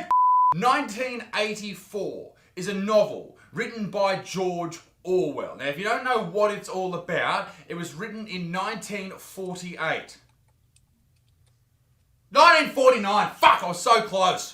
In very general terms, the book is based around I think a published in dystopian 49, written in present 48. where a man lives in a Probably. world where everything you do is controlled by the government. Everything you eat, you breathe, you drink is controlled. Even when they walk into their own homes, everything they say, they think, they talk about with their family members is watched, policed, and if they happen to break those laws, if they don't do what the government tells them to do, they are locked up, or in this case, in this novel, they're pretty much just killed. Now, a world where your speech is controlled, what you say is controlled, what you think is controlled by the government and the police, it sounds a bit outrageous, but it is exactly what is happening right now in the great old land of Scotland. Ah, the beautiful land of Scotland. I love it there. I spent some time there last year, and let me just tell you, it's got beautiful culture, amazing people, and I fit right fucking in because everyone's got pale as fuck legs like me. But Scotland has lost the fucking plot. But this has been happening for some time now in Scotland, and maybe you haven't heard too much about it. Scotland is the land where that gentleman Where's who Pip when we filmed need her? his pug dog Yeah. doing Nazi salutes was locked up because of the dog doing Nazi salutes. My girlfriend is always ranting and raving about how cute and adorable Isn't this her wee like dog super is. old? And so I thought I would turn them No, into the because least they're cute actually thing that I could got think of, legislation which going through the is Scottish a Parliament Nazi. at the moment. Thank fuck I do not live in Right, but- Scotland but- because my but I friends mean I that- would that be royally event. rooted. That event And if was you're not from last year. Is it? Oh God, because there was a similar event a few years ago with who was it? Oh. Count Dankula or somebody? No. Oh God, who was it? It was with somebody who did something similar. Yeah, there's been a bit of a there is a bit of a war on free speech in the UK based on hate crime, Right. And and just it's remember, getting ridiculous. yeah. And just remember, Little Wolf, there can only be one. Yeah, Australia, you don't know what rooted means. It means royally fucked. This is what I'm talking about right now. The hate crime bill. Hate talk in homes must be prosecuted. That's fucking insane.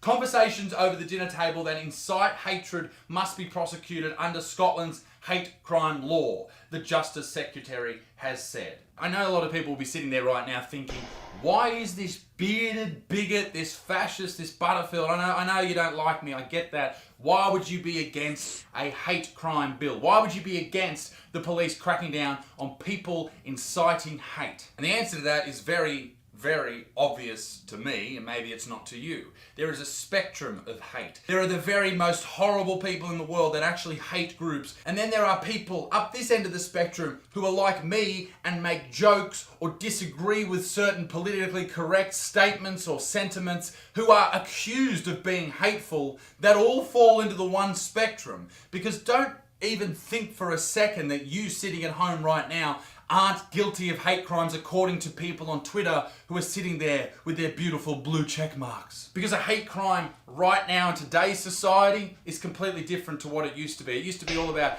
genocides and the most horrible things that you could possibly imagine. Right now, if you said that a giant former male person who is an athlete who is playing against biological women maybe they shouldn't play in a combat sport or in a physical sport. That's a hate crime. That is hateful talk, and that is what this article is talking about. The Hate Crime and Public Order in Scotland bill has been opposed by the Scottish Catholic Church, police representatives, academics and artists, but is set to introduce an offence of stirring up hatred against certain groups, including on the grounds of disability, sexual orientation and age. Now, that quote, stirring up hatred, is the problem with what they're talking about here. Because when you think about it, stirring up hatred, yeah, for sure, you shouldn't do that. That's a horrible thing to do. But could you not suggest, judging off what people have said on Twitter about J.K. Rowling and what she said about transgender people, could you not suggest that that is also stirring up hate? And that is why this bill is fucking dog shit, is because the wording is so vague and so open to interpretation that you could basically run with absolutely anything and accuse anyone of inciting hate, and that is dangerous, and that is why this video is titled in the way it is. You could be locked up if you lived in Scotland and told an offensive joke at home.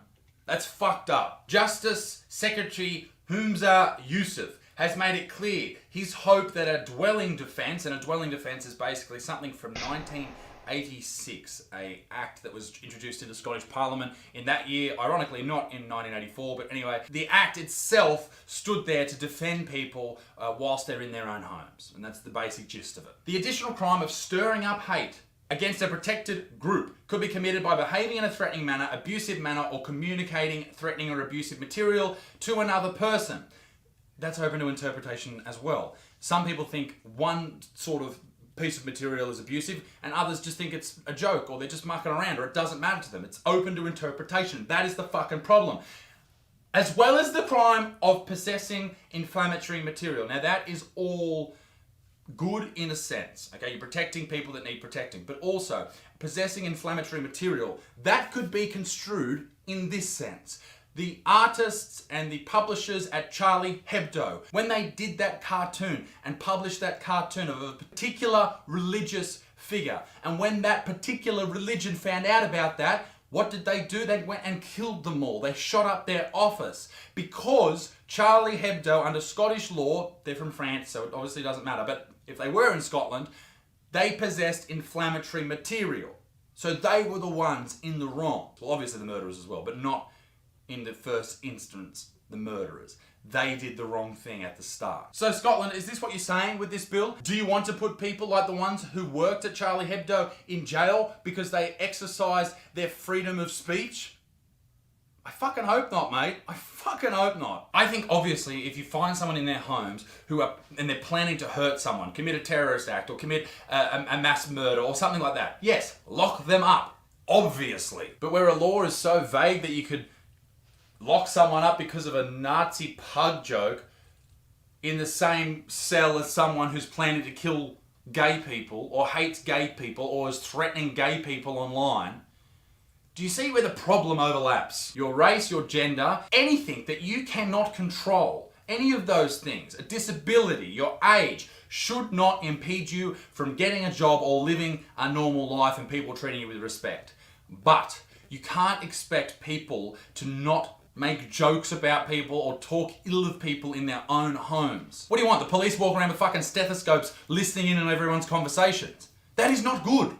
And some people say, oh, well, I've got nothing to hide. That's a terrible fucking attitude. Absolutely awful. You need to have your own piece and slice of land in this world to live in and live in freely. I really do believe that. I think that's so important. The bill then goes on to talk about, it does talk about the freedom of expression. It also asks some Scottish people to be involved in what they think about the bill. And this bill hasn't gone into effect, not yet anyway, and I'm sure if it does, it'll change in its process. There's been a lot of talk of the changes in Scotland and the law, and most of this happened prior to Christmas last year, and now that Parliament has only just come back. So over the next couple of months, I'm sure we'll find out a lot more. But honestly, what terrifies me, that anyone in a free society like Scotland thought that this was a good idea, thought that telling the public what they are allowed to say, dictated speech, is okay, and then thinking that they can tell the public what they can say in their own home, that is fucking insane.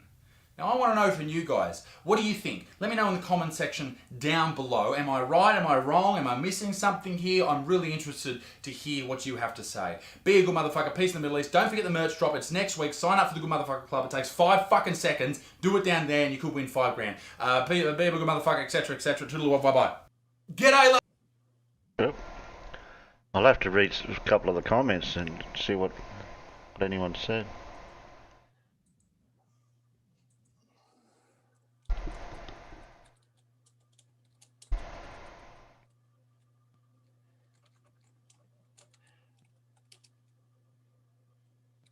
And all these movies that came out all those years, similar thing. Yeah, so the chat was saying that was the Count Dankula one, and it was from 2016. That's what I thought. So it's that's like an old thing that happened, and I don't know if it's just being brought up because of the new thing or.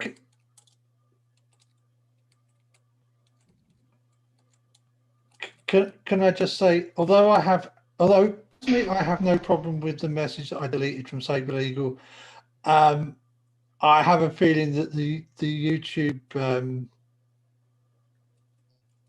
algorithm bot might. So that's the only reason I took that message away, just because it might get upset with that particular set of words. Even though it wasn't in English. No, but I know what the words were, and I also realised that it was an ironic use of them, and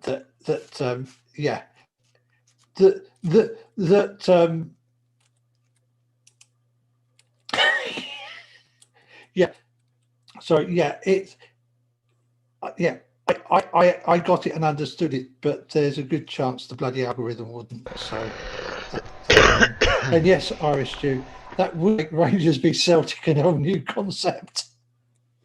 Yeah, and the algorithm is going to understand other languages since it's designed to work for other countries as well. So, unfortunately, it's just putting it in another language does not. Especially that particular quote. Right. Yeah. From that particular person. Yeah. I've got a question for Terry because it deals with Australia a bit. And feel free to tell me not on stream or whatever, if you don't want to discuss it on your channel. But how do you feel about the whole having to pay for news links, not for embedded content, but for just linking to a news article? Oh, we had that. I heard about this, something to do with Facebook about that from one of our TV stations, that if you posted something from this particular TV station, you'd have to pay the TV station to show the article in Facebook. Is that what you're talking about?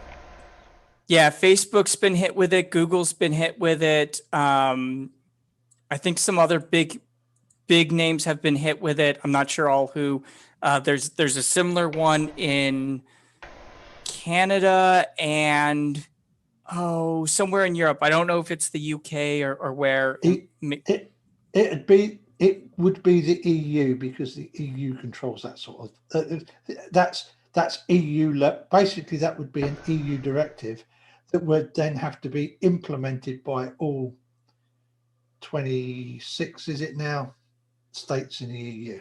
Okay, and I don't, and the one in Europe hasn't been passed, as far as I understand. The one in Australia has, and the one in Canada has, and so those are the big ones that get talked about.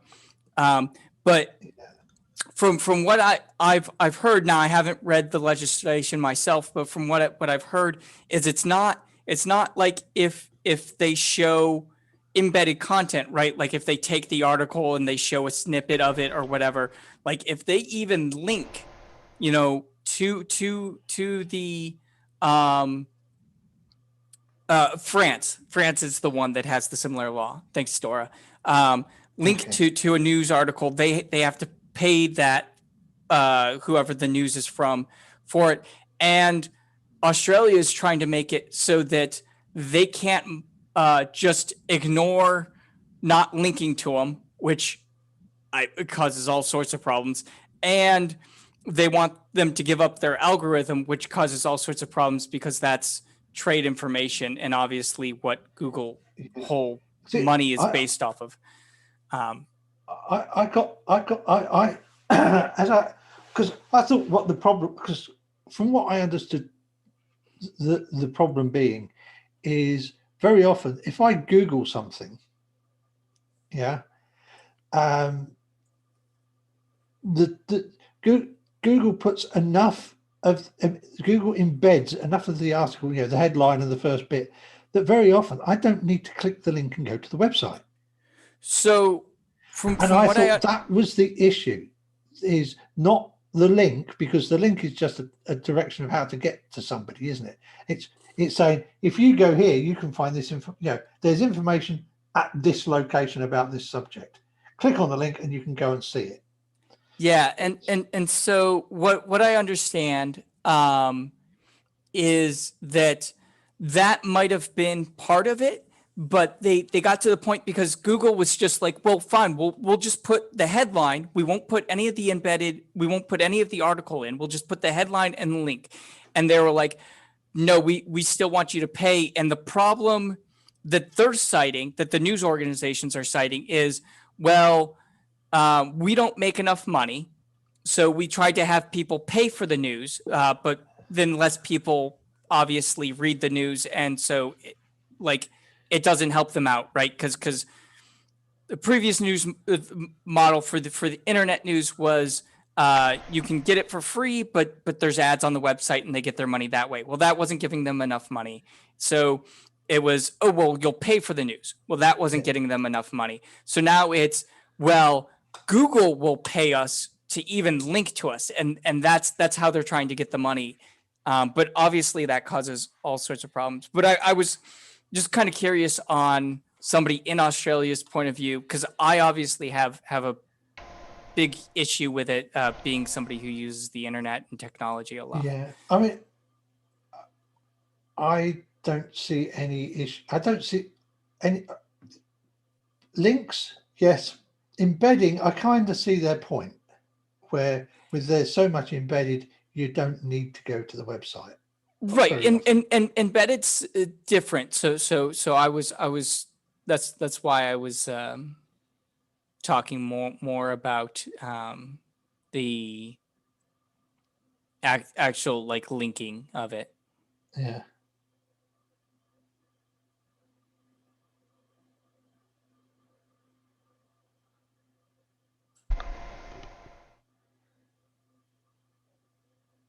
Terry, Was there any particular story that was brought out that was this to do with maybe COVID or something that it might have kicked all this off? No. This has been going on for a while or whatever, and it's just it's big right now because the bills finally got passed, and there was a bunch of court cases with Facebook and Google about what they would allow and stuff like that, and them trying to Facebook tried to just outrightly say, fine, we just won't give you any news. And so the news had a problem with that. And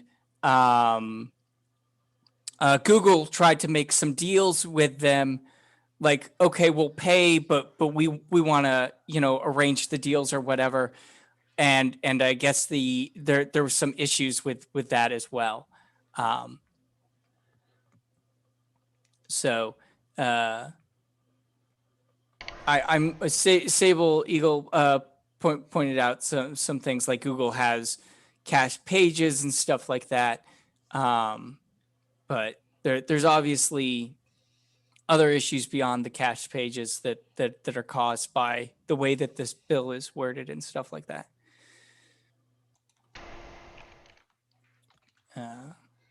Doris says Spain or Portugal did the same. Google filtered and then they started crying and kind of rolled back the legislation. Hey, Phil.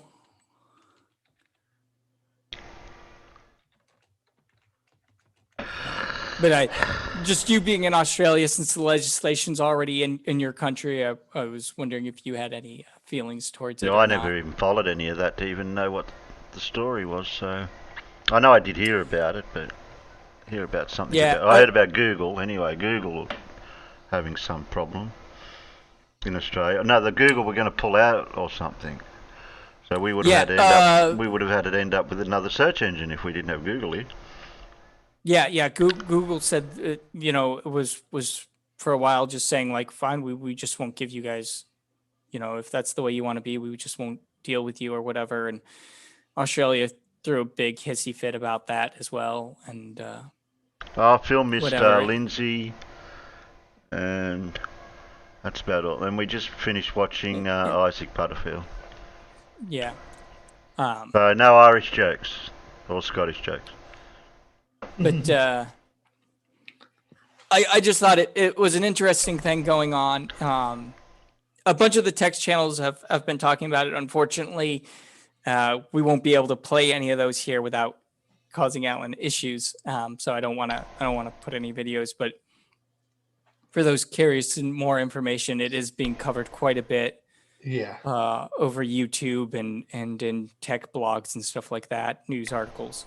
So definitely something to read about, because it definitely will, depending on how these countries continue to go about it and how other countries decide to go with it, it will affect how the internet runs, in maybe good or bad ways.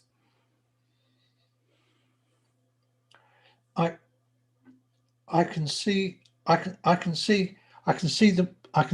lot of countries being pressured by big media to roll the internet back to where search engines were literally just giving a link and having no embedded content. Yeah, and honestly, for the embedded content, I wouldn't mind them having to pay, right? If that was the argument of, if you're going to embed content on the search engine, then you have to pay us. But that argument breaks down really quickly when you go to these news articles and they've got embedded YouTube videos that they're not paying the creators for. They're not paying Google for. They're not paying anybody for. Right? They're trying to skirt copyright.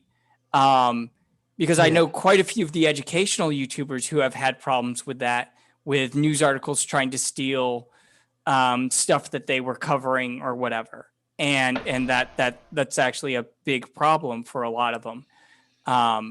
So yeah, embedded content, sure. Yeah. If you're dealing with embedded content and you've got somebody's copyrighted information or something like that, then yeah, you should have to pay for it.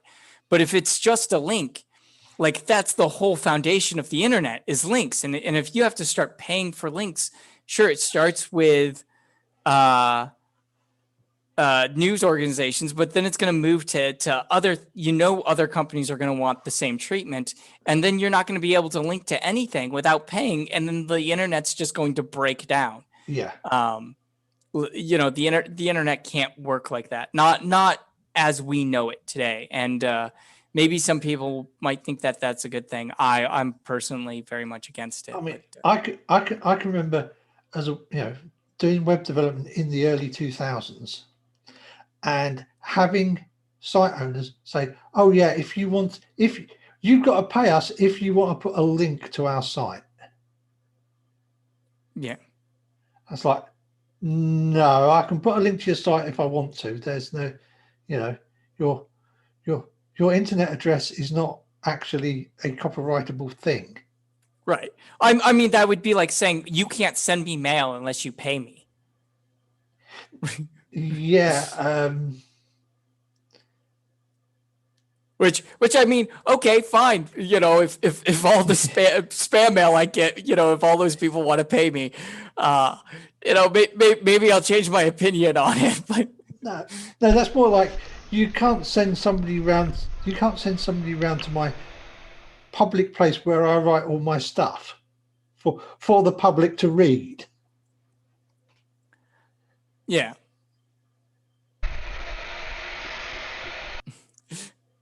And there's some talk of it being 1996 in the chat. Yeah. I mean, honestly, it wouldn't even be 1996 with the way that some of these laws, from my understanding, I've got to make that clear. No, I have not I have not personally read them, but from how it's been explained from the sites that I've watched it on, even linking to these news sites, it doesn't necessarily affect everyone yet, but you know, it's really weird kind of legislation of, you know, and if you're going to say these people have to do it but nobody else has to do it, then how do you draw that line and stuff, and you know, yeah. Oh, I like Saber Eagle's comment about having a UU decode program somewhere so he can still download his still convert his ASCII to JPEGs. Yeah. Oh, nice.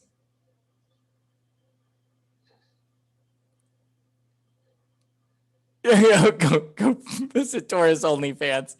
Oh, that's funny.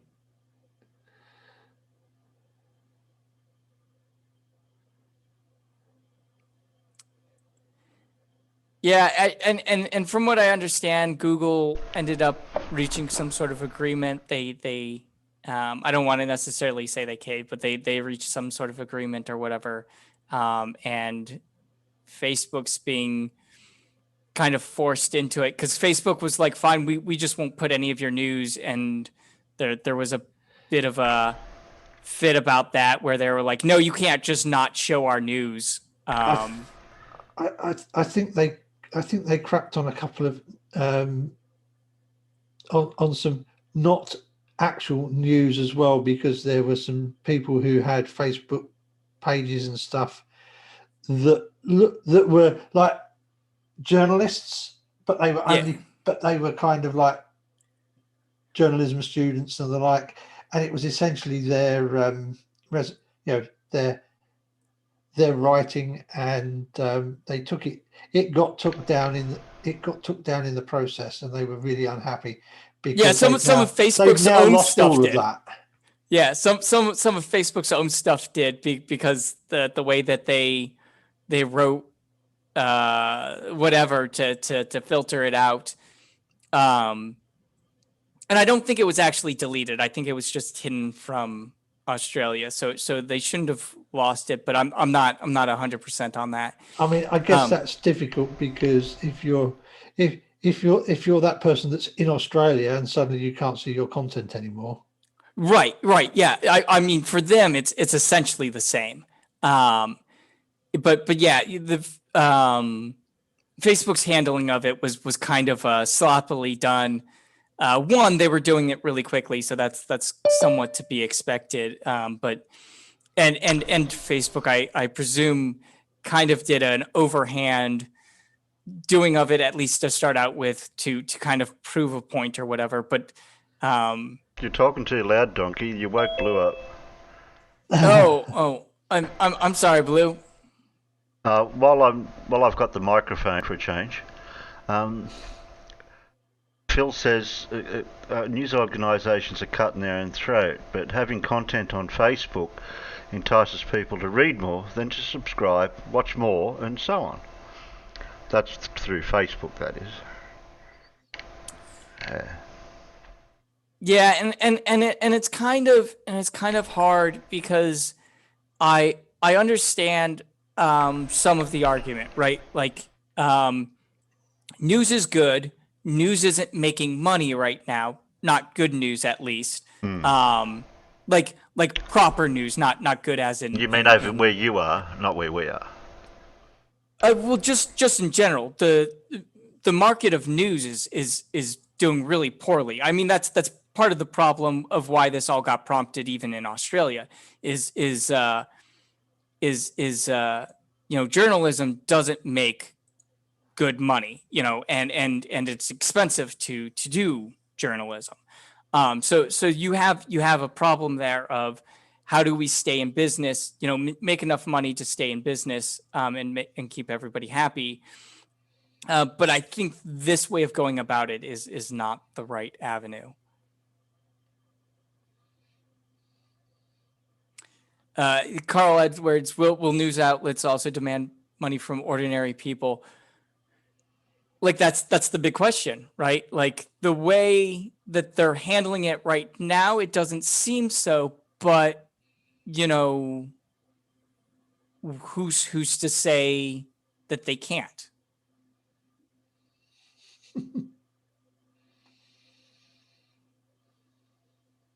What's with all these forward slash things from Sebeagle and stuff? Oh, it's all internet relay chat. Okay. As was. Yeah, it's joking about old chat stuff. Elmix says press play. I don't know what video you've got loaded up to press play on, but Elmix wants. I think he's trying to tell you to shut up. I that's not very nice. That's hate speech. I remember being introduced to a really nice Sun workstation in 1992. Nice. And then getting really weirded out when somebody started hitting me up on IRC, because like it just started coming up in the because in Unix it's literally just there in the console, isn't it? Yeah. So well, at least back in the day, yeah. Yeah, back then it was like, okay, yeah, I was on a huge 24-inch monochrome flat screen monitor, which was gorgeous to look at and everything in 1992. And all of us, I've got my console window up, and all of a sudden these messages start appearing from people. It was like really, really weird because I'd never actually been introduced to Unix at that point.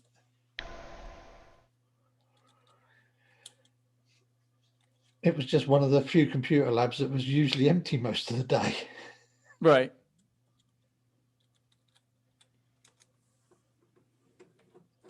Okay, now we woke Blue up.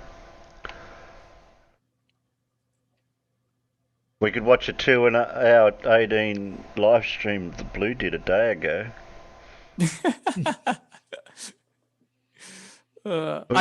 could watch parts of it. Yeah, we could always fast forward it through to the highlights. Yeah. I'm sure Blue could tell us the real interesting parts. Yeah. Was this done through Discord, Blue, or you just did a live stream on YouTube? I can't tell. I must have missed out on that one. I think I would have gone and spoke, but it was the middle of the night, and I was going to bed when I saw it was on. Oh, okay. Well, it was I the middle think of the night Blue here. is here, but he might be asleep because he's muted and he's not talking. To us. He's sleep. What's the word for it? There's a word for it somewhere. Sleep chatting. I don't know. Yeah, I'm trying to think of a sleep zooming. That's sleep what it's gotta be. Now, I seen he was muted and deafened over in one of the Discords, and then I checked over on his profile and he was idle. And then he's turned up here, and I'm going, okay, well, somebody wake him up. Unless he's gone to make a coffee. And we've turned your chat into the 90s, so I'm well, it's actually not sure if I'm sorry about I don't that. even know if Blue's awake. It's 6 o'clock in the morning over there. Yeah, well, that's what I was saying. I think he's not actually in the. I think he signed in, but he's not actually there. It was like scratch, yawn, click. Yeah. Roll over, go back to sleep. Yeah, he did a 2 hour and 18.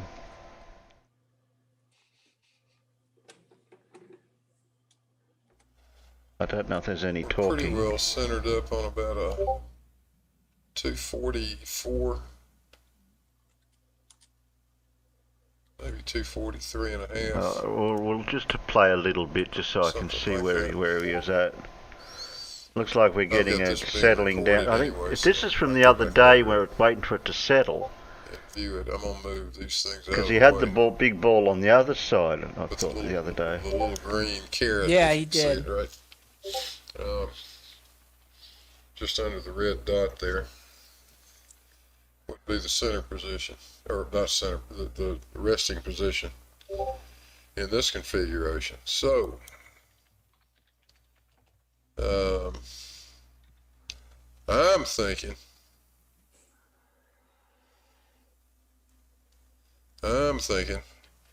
it's time to let gravity do what gravity does. Pardon me while I go move my balls.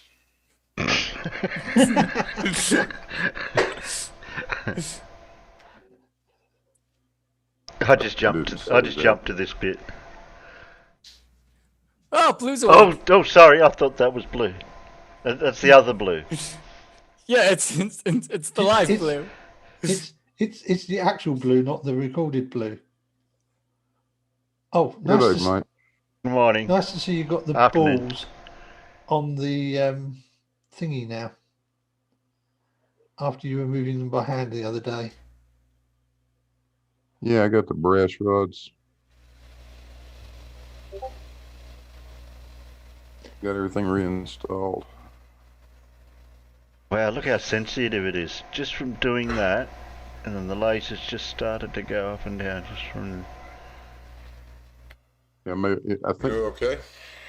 I think it bumped the cabinet a little bit. You think you bumped it? Oh, okay.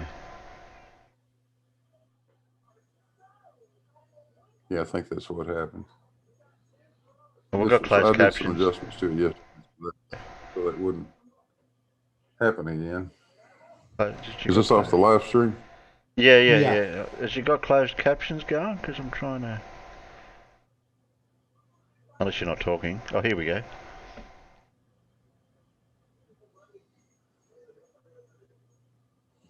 Yeah, you said you bumped it a little bit there, okay. I didn't see it. I heard it though. I heard it just go tap. Oh, okay. It really didn't take much. No.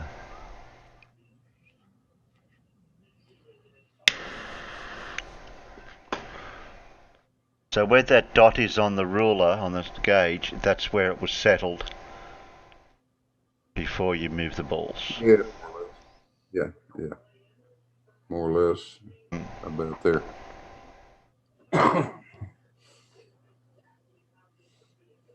Yeah, I must have missed this. What time of day was this you did this? Because I completely missed this the other, however long ago it was. It's only done a day or so ago. 7:20 p.m. Oh, your time, okay. My time. Central time. Yeah, Which that would have been my daytime. Just after like 2 o'clock in the afternoon, your time, I think. Okay, I must have been doing something. I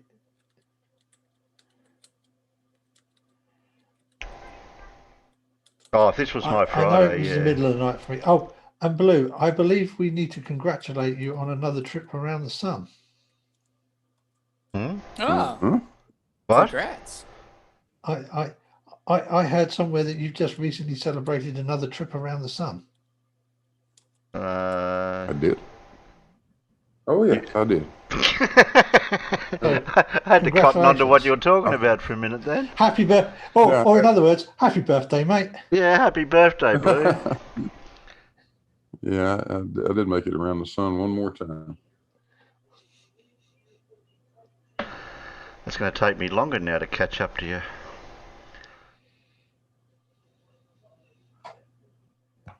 The old Abbott and Costello age thing. Hmm? Abbott and Costello done a skit on the the age thing. Yeah.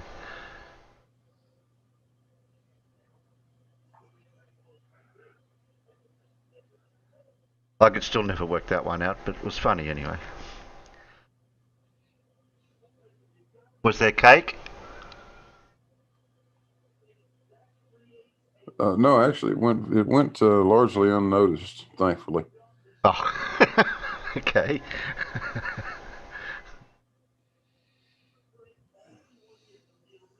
You had a beer for yourself, didn't you?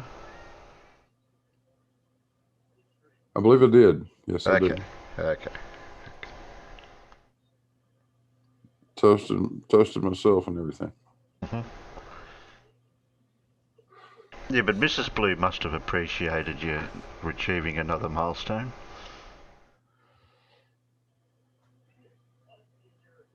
Oh, Terry, not to change the topic, but Professor Bell says that he has a proof for Pythagoras on his channel. If you want to play that as well. Are you back streaming on your channel now, Phil? You're out of jail.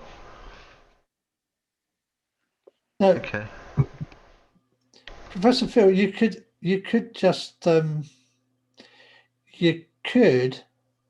just put the link to it in the side chat, and then we can find it really easily. Or you can make Terry's job hard for him and not bother. Well, it should be over in the Discord, shouldn't it? Shouldn't it be in the Chili shit if Phil posted something? I don't know, and I was having, as I haven't rebooted my machine for a couple of days because I've been having it on all night watching streams and watching Discord videos and falling asleep. Hmm. My machine decided, my computer decided it's now finally running out of resources, so I had to shut pretty much everything. Oh. So that I could actually hit buy. So I literally have like the studio watch page up, and Can't do that. What did I do wrong? I broke it. You changed the tab, is what you did. Yeah, but What haven't you done Yeah, wrong? but I can change the tab because I've already told it what I want. I told it I want that. Yeah, but if you want the new tab, we see the new tab. Oh. Yeah, you need to drag the new tab out so the new tab forms a new window, and then that way you now drag that one off, and then you can go to it when it's in its separate window, and Zoom isn't going to get upset by it. Oh, okay. Yeah.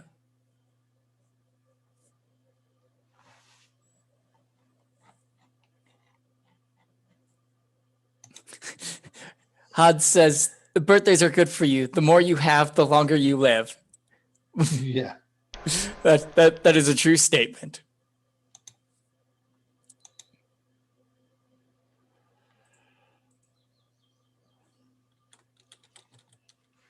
By definition of the statement.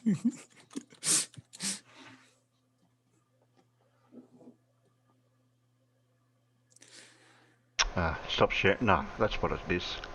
I'm sharing. Yeah. Did you just realize that? That's why I suggested you dragged the tab out so that you could use it while it wasn't actually being shown to Zoom. Yeah. Yeah. Oh, I'm gonna have to. Oh yeah, I can do that. Now I've forgotten what I was doing.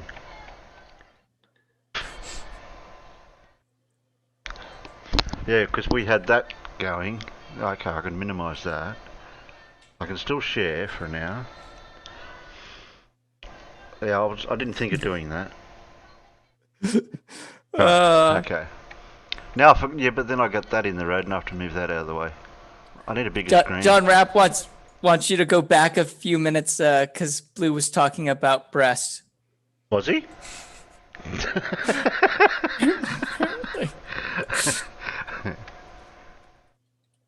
See, now I've forgotten what I was going to look for now. Probably Professor Phil. Oh, yeah, Professor Phil. Yeah, for something to do with And Professor he dropped the link in the chat. He Oh, did drop he's already the link in done the that. chat, Terry. Oh, Yeah. oh, here we go. Well, I don't need that tab then. I can stop sharing for now. And I'll put a link to Blue's that video in the side chat in case anyone hasn't seen it.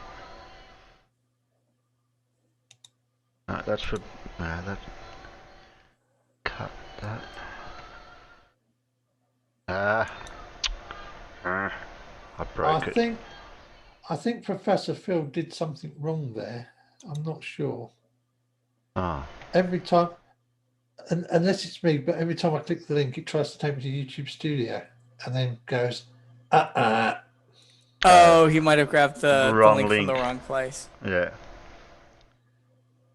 But it looks like a proper link. It might just be. It might just be my fact that I'm actually in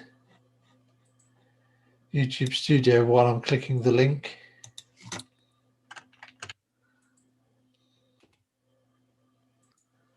Nope, it's grabbing. I'm grabbing the link as YouTube Studio. Might be. I don't know. I was trying to cut and paste Blue's video. Now I've lost it. Oh shit. Oh, it says foot breast. Oh, there it is. Alright, do that I think again. that's because I'm doing it from the studio page. It might be. It always is, but I just can't afford to have that many flipping tabs open at the minute. I really should reboot the computer, but why am I keep getting done something wrong here and I don't know what it is. Copy. Ah, worked that time. Dan, do I have to take your blueness away now? Why? What did he do? What did he do? Oh, I think that He's worked. coming out. Dan wants to come out. Come out of where? The flat Earth. Oh, okay. Oh, you're a flatty now, Dan. He says there's a model and science backing it. Really convincing. Right, so if I click on that, that should open up. Oh shit! That's not what I do. Mucked it up. Just get the video up and put it on Zoom like you usually do, Terry. Yeah, I know. I just mucked up. Yeah, you did. Yeah, I mucked it up.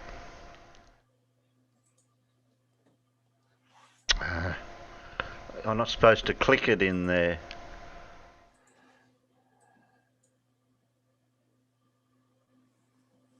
I'm gonna do that all over again. I closed the wrong thing and it wrecked all me.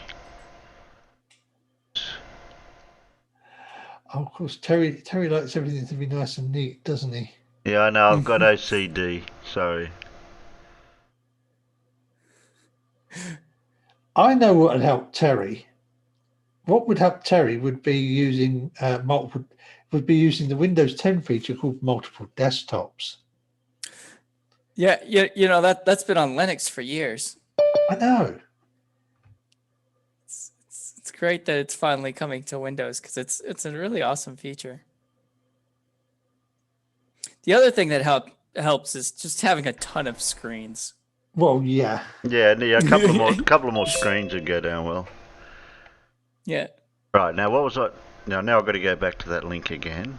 Where'd the link go? Right. Just don't, This time, don't ask open link for- in new tab. Right. That's what I should have done in the first place.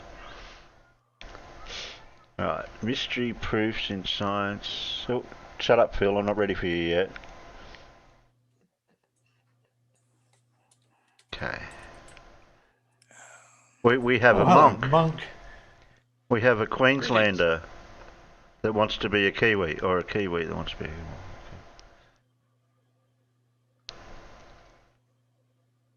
a... Okay. Mystery geometric proof. Professor Phil Bell. Mystery geometric proof. In this video, take you through a marvellous proof for one of the most famous equations ever. Ooh, sounds so exciting. Yeah, I was going to say, Donkey, I thought the desktop thing has been on Windows. Virtual desktops have been on Windows for ages, isn't it? Not. You've been able to do it on Windows for a long time, but it's always been like other software. I think the new thing, like I think Windows 10 actually made it integrated, and it might have been in Windows 8, but I didn't really use Windows 8. I think Monk's trying to be fractally right. Yep. Mostly it's for the pretty colours though. Have you seen the videos on the different variations of them? Not that one particular. There's other ones out there. I reckon they're amazing. My favourite is the video that shows you a 3D model of slices of the Julia and Mandelbrot sets together. Okay. Shapes are trippy. And there's another one that's not so much the Mandelbrot set, but it's like a 3D rendered object of some sort, and it just goes through it all like as if it's like a fractal. It's the same thing, same principle. Yeah, 3D fractals are fun. Yeah. The one that I really like is it's the Mandelbrot set, but it's viewed from a different axis. So it's if you take the Mandelbrot set and you consider like that X and Y, and then you rotate it so that you're looking at it from the Z and Wow, that'd be X different. axis. Yeah. Or whatever. Yeah. I think Veritasium was the one that I saw it on, but it's kind of cool because it looks like a weird pattern, and then like you don't realize what it is until later on they show you like how they got to it. You're talking about the was it the logistic function or the logistic map? It's got a line that comes up and then it splits, and then they split, and then they split. Yeah. Then it goes chaotic. Yeah, it's the logistic function. It's fantastic. And yes, the Veritasium video was brilliant. Yeah. And I was watching... Sorry, it's been a while since I watched it, so. I think Matt Parker did one as well. So if we ever wanted to talk about it, yeah, we've got permission off Matt to watch we his can videos look at Matt's. on my channel. I don't know about yours, Alan. Sorry. Oh yeah, that's a good point. Yeah, unfortunately, Veritasium is a little bit anal about people not using their stuff. So. Yeah, and I mean get with us the shut problems that they have, I can kind of understand it. Yeah, I can use Matt Parker's videos, Monk, if he does anything on his. Cool. I'll have a look and see what his one's like, because I was actually planning on doing a presentation one time about the logistic function and how it relates to the Mandelbrot set, and then friggin' Veritasium beat me to it. Have you seen the ones where they try to say that they're magnifying in so many times with the zoom, like the zooming in or whatever they call it of it? Yeah, well, that's what this magnification. This image is actually. This is a part of a zoom that I wrote for the Mandelbrot set. Yeah. Is there a limitation, and you can how far you could get? You could go on almost infinite, wouldn't it?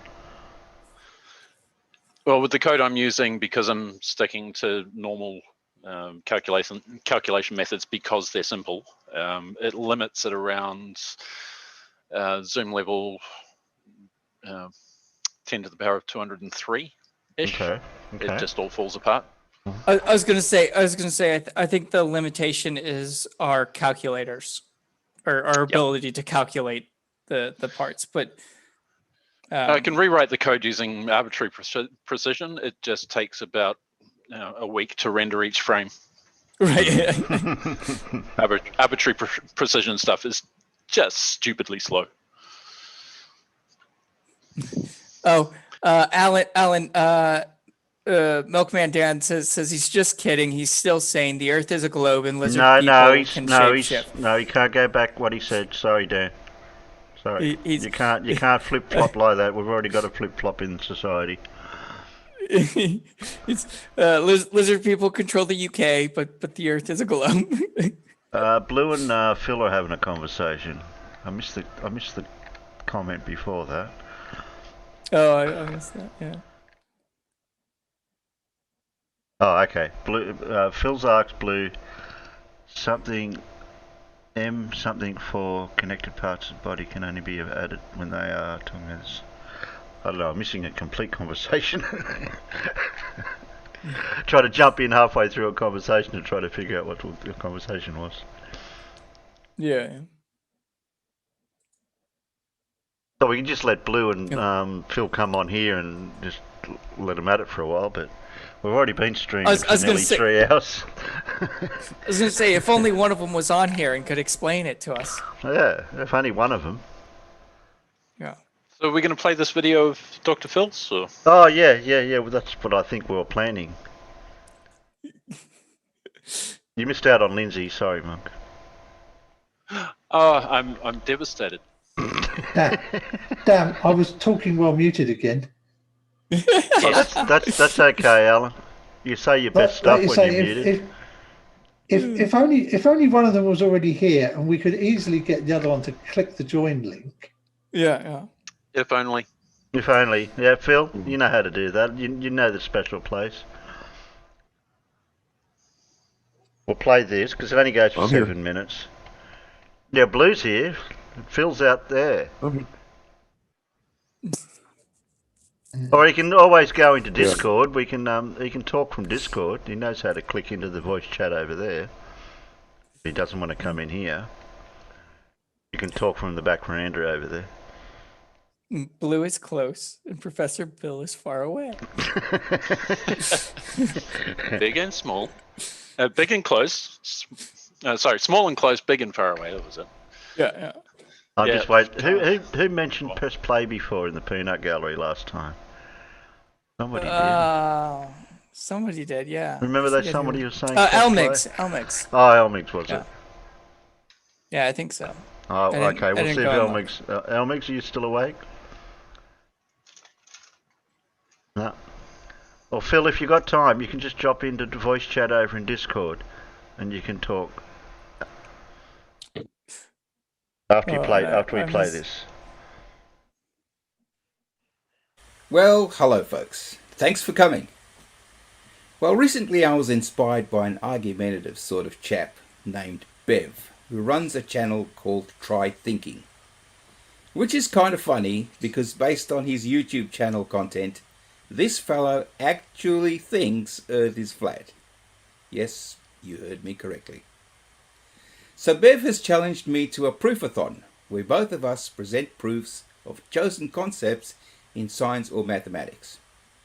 I thought it would be fun, so I decided to do a series of videos called Mystery Proofs in Science and Mathematics. So here goes a simple one to kick off my part of the project. Hope you enjoy it, and indeed the series. And if anyone has some ideas for an interesting proof in a science discipline or mathematics, please put it in the comments below. And please feel free to dislike or subscribe and hit the bell button while you're watching, or perhaps even now. So today I'm going to indulge in a bit of fun by going through a really delightful proof for one of the most important and therefore popular theorems in the discipline of geometry. And I'll keep the punchline to the end, so please stay tuned for it. I know you'll get a kick out of it, so without any further ado, let's begin. So let's begin with a right triangle. Let's label the sides A, B and C. And let's label the small angle theta. And of course, knowing the internal angles of a triangle add up to 180 degrees, and the right angle being 90 degrees, means that the remaining angle must be 90 minus theta degrees. Now let's make an exact copy and rotate it 90 degrees to the right. The two triangles are an exact copy, so they're congruent. Now you have the left side A plus B, and on the right we have two sides in green labelled C, forming an angle. And although it looks like the two green sides seem to meet with an angle of 90 degrees, we can't just assume that they do. We need to prove it. So if you consider the three angles theta, x, and 90 minus theta, they form a straight angle which is 180 degrees. So the theta plus 90 minus theta plus the unknown x add up to 180 degrees. So if you consider the three angles theta, x, and 90 minus theta, they form a straight angle which is 180 degrees. So the theta plus 90 minus theta plus the unknown x add up to 180 degrees. The plus theta and minus theta cancel out, leaving 90 degrees plus x equals 180 degrees. If we move the 90 degrees to the other side, we are left with x equals 180 degrees minus 90 degrees. So finally, we have proved that x equals 90 degrees, hence a right angle. Now let's label the corners A, B, C, and D, and draw a line from A to B to create a trapezium A, B, C, D.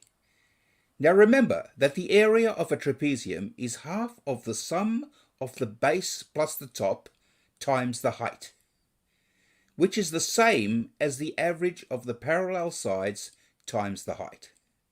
In this case, we get half A plus B times the height, A plus B. Now let's compare the Oh, are you not area showing of the outside? trapezium with the sum Oh, no, of you the are. areas of the No, he is. triangles that make up You had me the worried trapezium. then for a minute. Donkey, First, jeez. we have three Oh, triangles, it's Milkman. red Ah, and blue and green. And all three compare in area exactly with the yellow trapezium on the left. Now both the small triangles are identical with area half A times B. So half AB. And we also have the large green triangle with area equal half the base times the height. So that's half C times C, or half C squared. Now let's get down to a bit more serious algebra. First, notice that each element in the equation is multiplied by half. So this means we can cancel all the halves.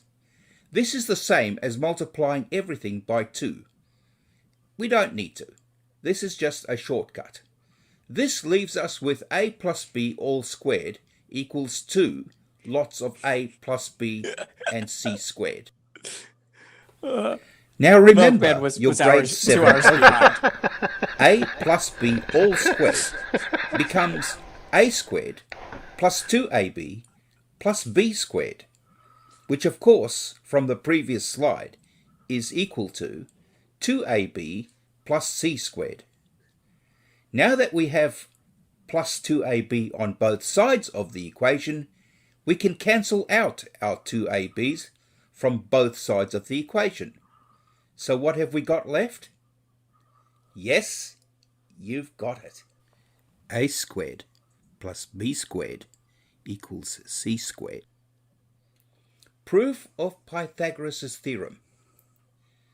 Of course, there are quite a few ways of proving Pythagoras' theorem, but I quite like the elegance of this one. But I'm not taking the credit. Who should get it? Well, wait for it. Well, it's none other than the 20th President of the United States of America, James Garfield. We don't usually think of politicians as being mathematically gifted, but there it is. Well, this proof was not just elegant, but simple to follow, and no doubt Bev and his flat earth friends got a kick out of it, given their talents in geometry. Anyway, to everybody, thank you very much for staying to the end. I hope you enjoyed this proof as much as I enjoyed putting this together. Please like and subscribe. Shortly I will release another proof, and this one is surely destined to create controversy. Cheers. That was a really cool proof for it. I haven't seen that one before, so that was really quite nice. Yeah, really good, Professor Bell. I do feel like the flat earthers are going to get mad though that you didn't use the proof that Pythagoras used. Because that's normally the way that they complain about things, even though it's nonsensical. I don't know about all the Hanging algebra. squares off the sides of the triangle. Yeah. I don't know about all the algebra type stuff, but I do use the Pythagorean theorem when I'm doing concreting and marking out measurements. 2, 3, 4 thing. Yeah. 3, 4, 5. I thought it was 3, 4, 5. It's Is 3, it? 4, 5. 3, 4, 5, is it? Okay. Or 2, 3, 4. Be careful there, Terry. Or 6, 8, 10, or any other multiple letter. Yeah. Of course, for his trouble, Garfield was assassinated by an early flat earther. But, Oh, was he? Okay. I missed out on that bit. Actually, there's a variation on that proof. If you take the image that was the doubled thing with the triangle in the middle. Yeah. Make a copy of it, rotate it around, and you've got a square that you can calculate the size of the square. You can calculate the size of the inner square, and then subtract the 4 triangles. Yeah, I've seen that one before. So, but it was kind of the cool. math is a little easier to follow. Yeah. For simple people like is me. Is that Hello Wonderful Person in the peanut gallery? Don't know, but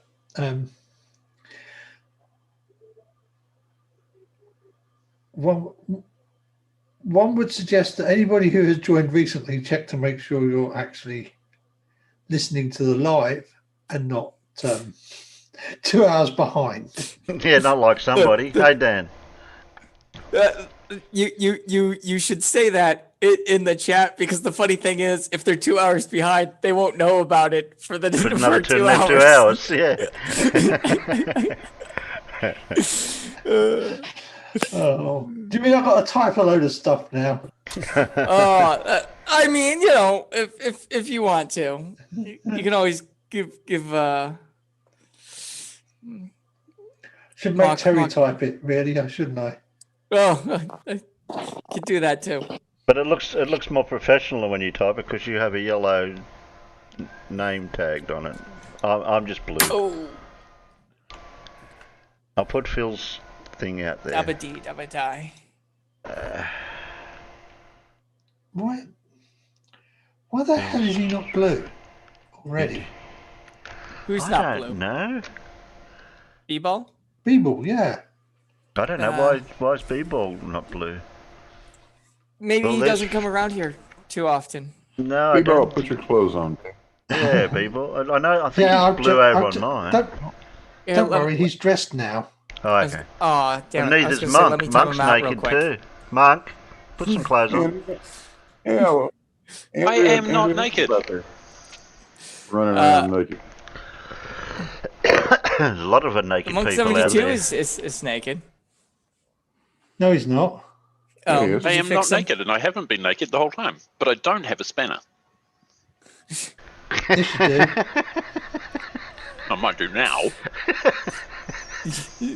So you're running around naked with a spanner, is what you're saying. Okay. Oh, I'm not naked. I'll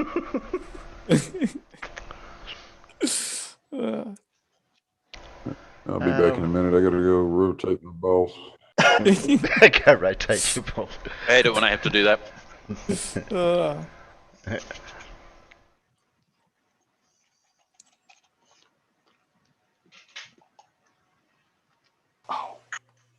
Well, I can close that tab. All I've got left is Simon's and Wally's. Oh, I let's just do a popped in Wally. to say hello. Oh, hello.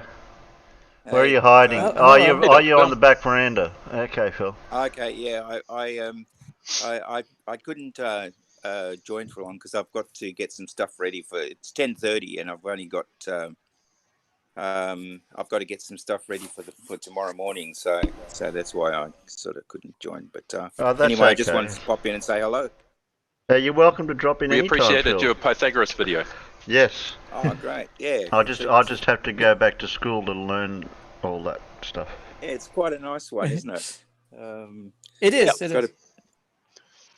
Yeah, I'll find some others like that because there's some really nice, good. There's some really good ones with the circular functions. You know, the unit circle.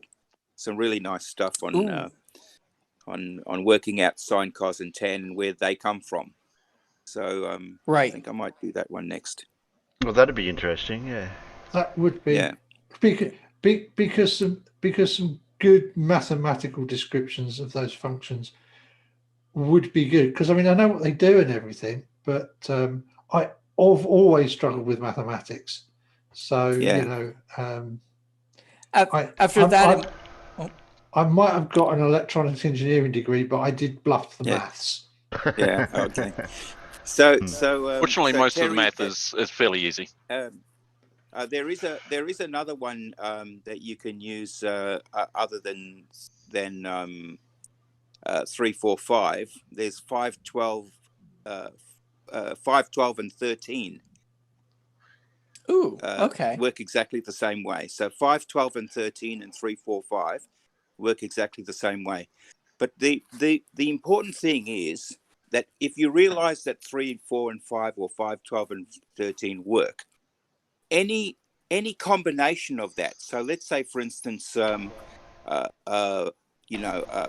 3, 4, 5 would be 30, 40, and 50 work.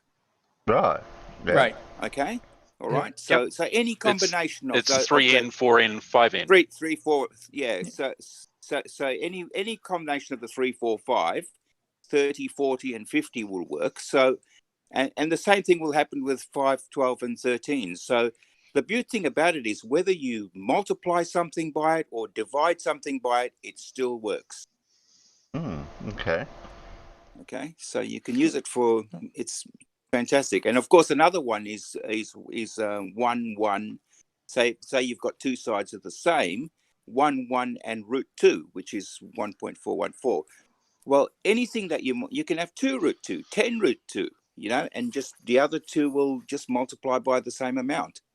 So 5, 5, 5 root 2. It's that simple. Right. Another one that might be fun, since you have pi deniers, is and it wouldn't be a full video probably, but the proof for pi. Yes, I love that one. That's a fantastic one. I do have a proof for pi, and I definitely want to show that to you. Awesome. And then we can maybe follow that up with the 500 proofs, 500 ways of calculating pi. Oh, God. There you go. Yeah, exactly. Yeah. So many methods. Haven't we got Pi Day coming up soon? Depending on yeah. Anyway, which I form do of have to calendar get on you with my work. use. So thanks very much, guys. Okay, Phil. Thanks for dropping in, mate. No worries. Catch you later. Next time. Bye. Yeah, a couple of weeks or so. Yep. But only for the Americans. But only for the Americans, yeah. I just missed Phil. I'm so sorry. Oh. I should have told him that your Yeah. balls were more important. Wait, why is it only in a couple of weeks for the Americans? Because they're the only ones that use a month first dating system. Oh, okay. Because of that orientation. Okay. Yeah, I know. They have to be backwards, don't they?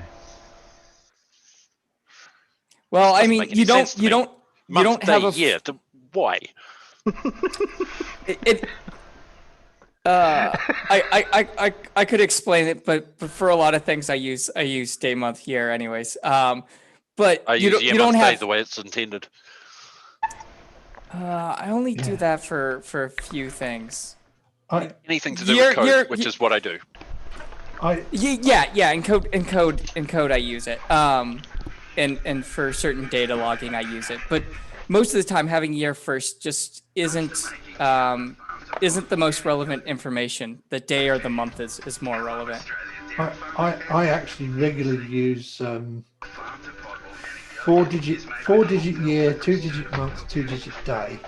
Yeah. Order, because all your folders will then sort in the correct date order. Yeah. And that's where it comes in for code and for data sorting. It's really useful. But for day-to-day operations, day, month, year, or month, day, year is actually more useful because people are going to assume current year, and unless you specify otherwise, which most of the time is going to be correct. I mean, when I'm writing a date when I'm writing a date for somebody to read it, I will usually use 2-digit day, first 3 letters of the month, and then 2-digit year. Okay. But that's how the British military taught me to write dates. Right. Yep. Because there's no way that you can confuse it for anything else. Exactly. Right. Yeah. And yes, we do write the full May, and we just leave the E off the end of June. Yeah. Military's day, month, year. Yep. 27 February 2021. That's military. Yeah. I was going to say. Oh, sorry, Blue. No, that's it. But the fact that the US have been using month, day, year forever shows that you can really just get used to anything. Well, for like I said, for standard conversation, most of the time it works out. Also, there's not 14 months, so you can't have pi otherwise. And I like Tau Day because then I get 2 pies.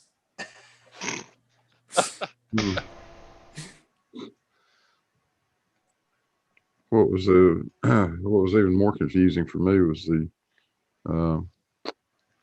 mixing up of commas and periods, decimal points. Oh yeah. Europeans with their commas instead of dots. Yeah. Not instead of commas. That's just idiotic. Damn it! Stop it. You guys stop doing that right now. Yeah, I'll give the Europeans on some things, but the commas instead of periods, like that's just a mess.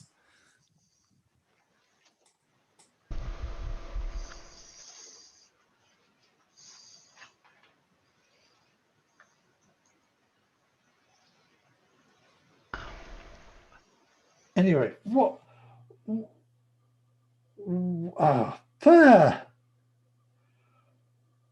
Words, Ellen. Yeah, sorry. Well, yeah, I'm having a bad wording day today, aren't I? Are you trying to think of one that begins with a P? Yeah, I was going to say, what's Terry got for our delectation next? Please press play.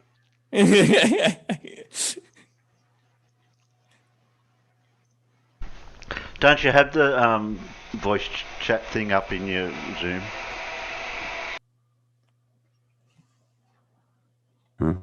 Huh? What? I feel like I missed something. There's nothing in Zoom chat. There's nothing in Zoom No, chat. the voice part, not the text chat. We are in the voice part. What are you talking about? Terry, are you talking to us? Sorry, the participants then, if you want me to get technical. Oh, John, if for inches, feet, yards, and miles, I will refer you to the British, since they're the ones who invented it, and it has to do with 12 and a bunch of other stuff. It's hard to go into right now. Because base 12, base 60 is a good thing Yes, yeah, for a lot of things. yes. I disagree. That's not a justification. How many yards are there in a mile? 1,760. 760. Yeah, It makes no sense. makes perfect sense. It's 1,760 times 3 is 5,280. the problem is that you're That's the part skipping a about few units in between that give the system more sense, because it doesn't, the next unit up from a yard is not a mile. No, because we have Rods and chains and all of those. Furlongs. chains bizarre and things. furlongs and Yeah, no, all those that's, things. Yeah, we don't use all of them anymore because They most still- of them aren't useful, but They still use furlongs for the distance of horse racing. At least Yes. here. yeah, furlongs are used for a few things. I don't think rods and chains are really used anymore, but furlongs are. And we use acres. What's wrong with cubits? Yeah. Yes, Hads. In fact, in the UK, 1 inch is now defined as 25.4 millimeters. Yeah, cubics are okay. And you use hands for measuring horses. Yeah. 4 So- inches to the hand. Is it 4 inches to the hand? 4 inches to the hand. Okay. What if my hand's bigger than that? Well, that's why it's 4 inches to the hand, mate. Because like we have to have a standard hand. Yeah. Well, But- what about a foot but- then? Yeah, but nobody I know's got a foot that's a foot long. Yeah. Big to differ. I was gonna say there's some people in the U.S. that have a foot that's a foot long. I've got a foot that's a foot long. My foot's a foot long. What? There you go. You know, two. What? A standard 305 mil foot. In fact, I'd be 6'4" if I had regular size feet. I am 6 They foot got 4. the bin line. They just got the bin line wrong. That was the problem. Cricket pitch is 1 chain. Okay. But I mean, who cares about cricket? It's not a real sport, anyways. Yeah.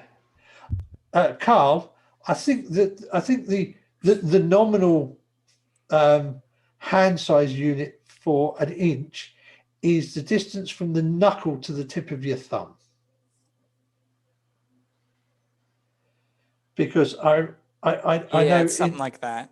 in the military we were required to wear our beret so that it was 1 inch above the eye, and you checked it by basically measuring from your thumb knuckle up.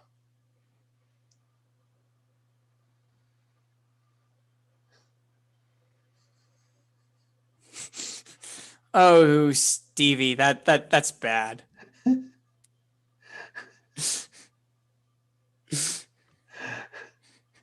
John Rapp and Carl also behave yourselves.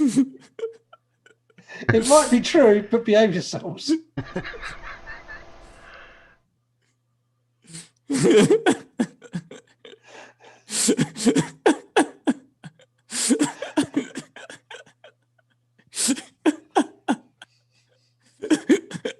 It's so damn funny. Somebody broke donkey. Okay, Oh, I see. Got it. what's a standard British penis? There's John Rapp. Carl Edwards. That would be a Boris. Okay. Well, you know, Johnson is one of the words for penis, so, you know. Yeah, true. Exactly. Press play, Kieran. It's not one we tend to use much in the UK, but yeah, I'll give you It's that. much more of an American thing, yes, but Yeah. still. Where's this conversation going? The gutter. Right into the gutter, yeah. Absolutely. Who knows? But the only way to end it is for you to press play.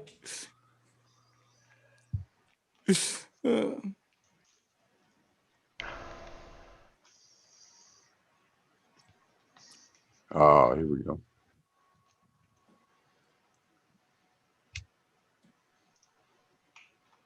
Speaking of pie.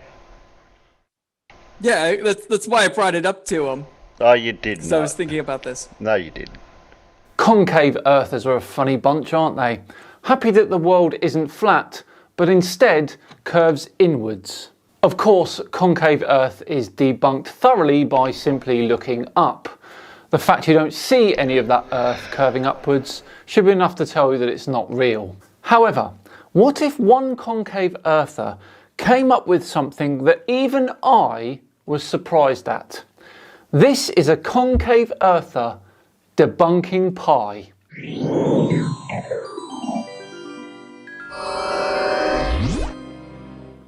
Hello all and welcome along to another episode of Tinfoil Tuesday with me, Simon Dan. Thank you very much for joining me. Before we begin today, a quick reminder that the new Simon Dan podcast episode is released tomorrow. This week we chatted with Fraser Kane from Universe Today, and last week we spoke with Matt Dillahunty from the Atheist Experiments. Just search for the Simon Dan podcast on your podcatcher of choice. Right, back to today's video, where a concave earther named Daryl M. Concave Earth Apple thinks that he's debunked pi. Just so we're all on the same page here, pi is pretty much undebunkable. If we're talking about perfect circles, then pi will always be 3.14159, etc, etc. It's obtained by finding the ratio of the circumference of a circle to its diameter. If we're dealing with perfect circles, you simply cannot refute it. So I'm hearing all you ask, how does this particular concave earther do it? Well, the thing is, he didn't, and I think he even managed to confuse himself by the end of it. But before we start with that one, let's take a look at another one of his videos where apparently he's able to figure out the area of a circle without using pi. Here we have a circle or a square, both can be the same perimeter. We're going to go for example of 40 perimeter between a square and a circle. You know, a square's got 10 on both sides, then the area of that square will be 100. So with a circle, the square and the circle of the same area will have the same perimeter, etc, etc, etc. No, having the same perimeter does not mean it's going to have the same area. So if the circle is 40 and divided by 3.16, which is the square root of 10, 2776602, let's just round in it off. Get that, that's your diameter, divided by 2 is your radius. Times your radius by 5, let's give you that, and times that by 3.16227766602. That's it, and that's how you get the area of a circle. Thank you very much. What? Why is there a random 5 in there? This is just ridiculous. I feel like after his video, he should have had this. It's false. No way. Not this time. We created it. Not this time. No, not this time. It's totally made up. Pure fiction. Sorry guys, but I feel like he deserves tried the to watch Jonathan this a Frakes few beatdown times for to that understand one. it, Of and I course, didn't. in reality, if a circle had a circumference of 40, then the radius would be 6.37, and from that, we'd be able to calculate an area of 127.48. Anyway, he clearly showed us how to calculate the area of a circle incorrectly without using pi. Let's see how he goes about debunking pi, shall we? I warn you now, this is right up there with some of the most nonsensical things I've ever heard. That's your warning. Hi everybody, I'm just showing another thing that is made sense, but it's actually nonsense. Right! See, he's called it already. How do you use straight measures and we also have class 1. Yeah, halter 4s. Yeah, this is the top banana. Yeah, flexi steel tape, the best that you're going to find. If not, you can find better. The best you'll find. If not, you can find better. Makes perfect sense. The US tolerance is worth equivalent to class 3 of UK tolerance. And then I don't know what happens for all the other places that don't use imperial or metric. And everyone says, yes, we've measured the world, we've measured the world. Hang on. Right. What? He just said in the places that don't use imperial or metric. Yeah, well, I'm pretty sure that's nowhere. I mean, there might be somewhere, but to be fair, I'm sure that there are Papua New Guinean tribes that don't use either. That's of those. what I was thinking. Yeah, somewhere like Or that. bother to measure fucking circles. Yeah. Sorry, David. Yeah, and there is that island where if you go there, they kill you. Yeah. There's a few places that aren't part of Or modern somewhere society, deep in the basically. Amazonian jungle somewhere. Yeah.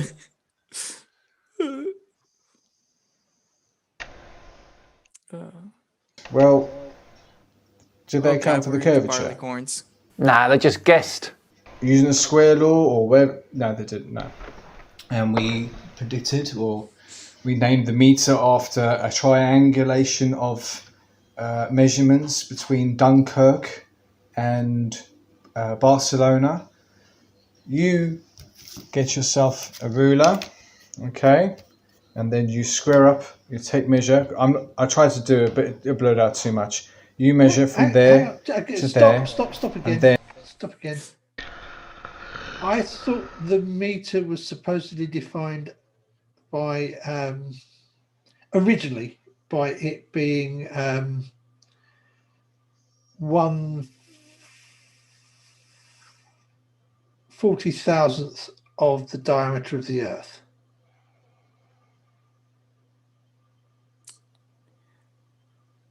I forget what came first. Because I'm pretty sure the original definition for the meter was that it's 10,000. Sorry, it's 10,000 kilometers, isn't it, from the North Pole to the equator, and then the meter is 1,000th of that. That might be true. Like I said, it's been a while. Yes, because it actually comes out ever so slightly off because the Earth isn't a proper sphere, is it? No. Yeah. And the SI unit isn't meter, as I remember anymore. The SI unit is now actually defined by a particular wavelength of light. Yeah, but isn't it either the millimeter or the kilometer or something like that? It's Instead still of the defined meter. as the meter is defined as the they because they knew the circumference and they know the distance between Dunkirk and Barcelona. They know the percentage of the circumference. They can use that to. Yeah. Yeah, on the meridian through the center of Paris.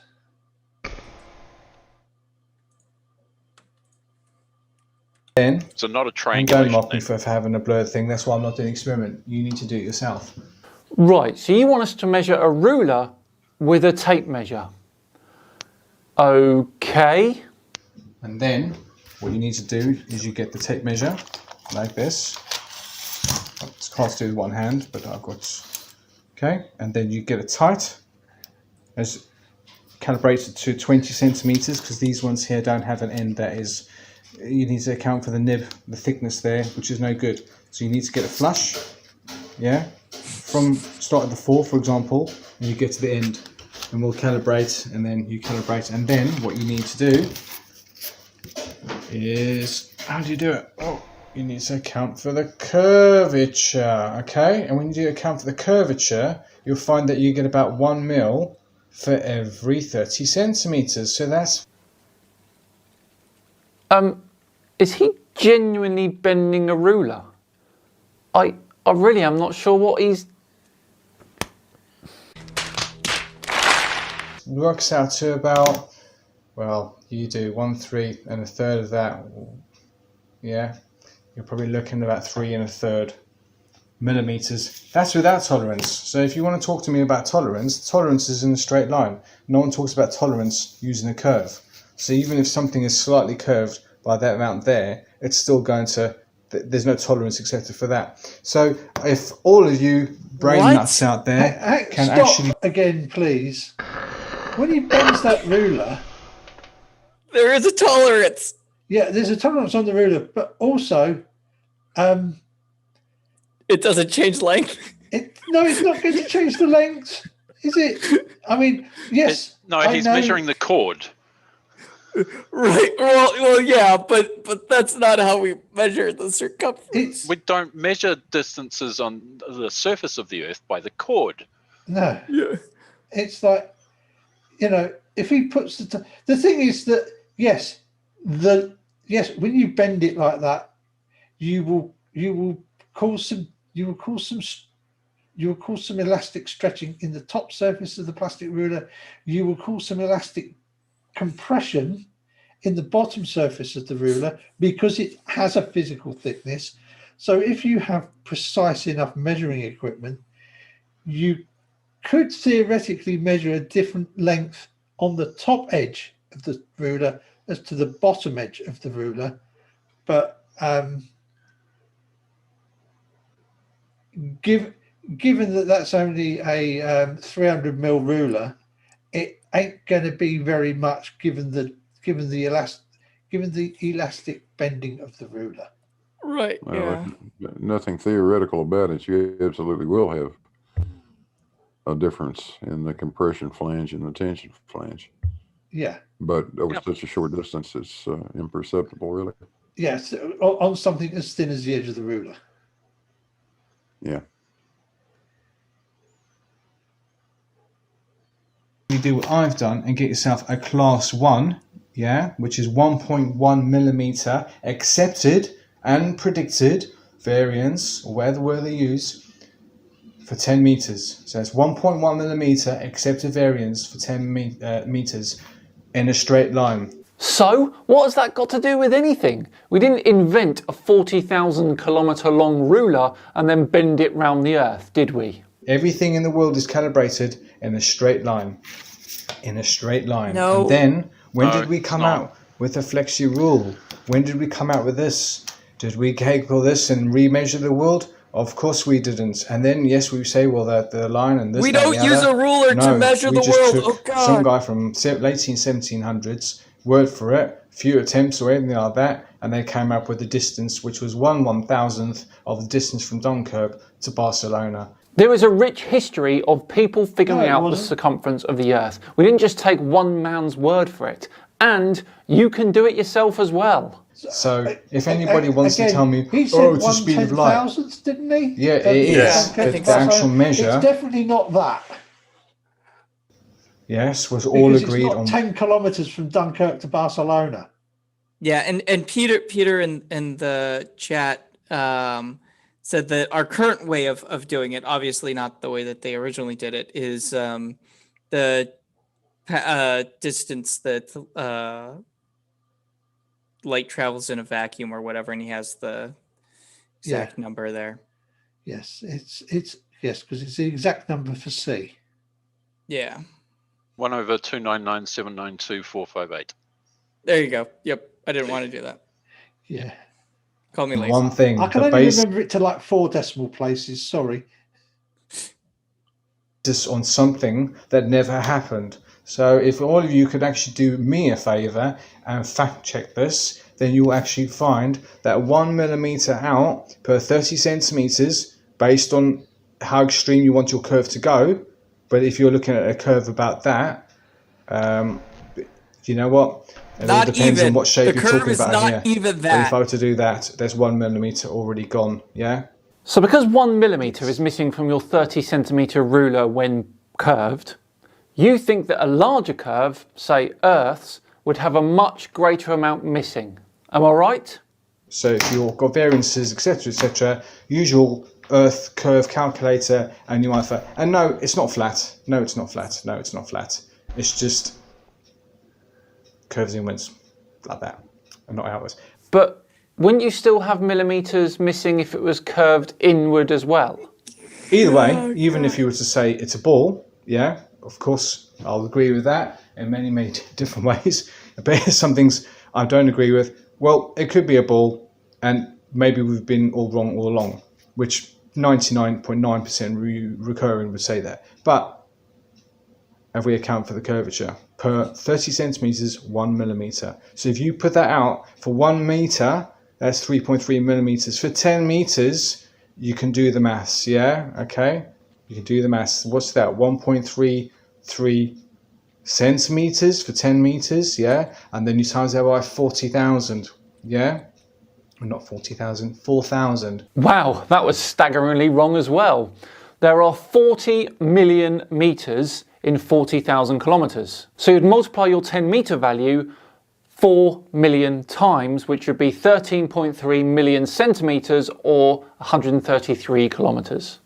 And then, yeah, am I out? Oh, yeah, it's not a lot, yeah, I know. But when you start doing area and you incorporate pi, actually, the whole thing of this was to say, well, if pi is exact to straight, it's not exact to a curve, is it? Wow, let's hear that bit again. Well, if pi is exact to straight, it's not exact to a curve, is it? But pi isn't used with straight lines, is it? Unbelievable. Well, I've got 13 mil for 10 meters, 1.3 centimeters for 100 meters, 13.3 centimeters for 1 kilometer, and then 5,320 centimeters. He's even confused himself here. Amazing. That's not all though. 2 videos later, he apparently debunked pi again.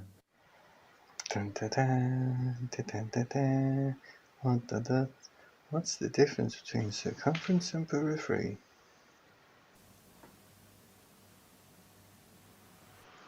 Doesn't that make pi?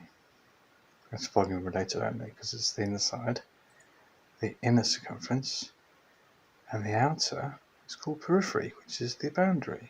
That is utter nonsense. But is 3.16 all the square root of 10, so it's not pi. No debate really. Yeah, no debate. You've smashed this one out the park, buddy.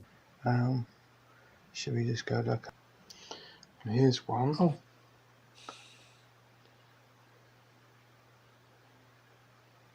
Not exactly outside, is it? Not 3D. What? It's as if he ends his video halfway through his point. Pi not debunked. And as I said before, you won't ever debunk it. Well, there we go. What an incredible attempt from The Real M. Of course, completely wrong, but incredible nonetheless. Thank you all very, very much for watching today's Tinfoil Tuesday. I do appreciate it. I hope you enjoyed it. If you did, then please do like the video and subscribe as well if the feeling takes you. I've been Simon Dan. Have yourselves a great week, and I'll see you all on Friday for the Patreon poll video winner. See you all then. Bye-bye.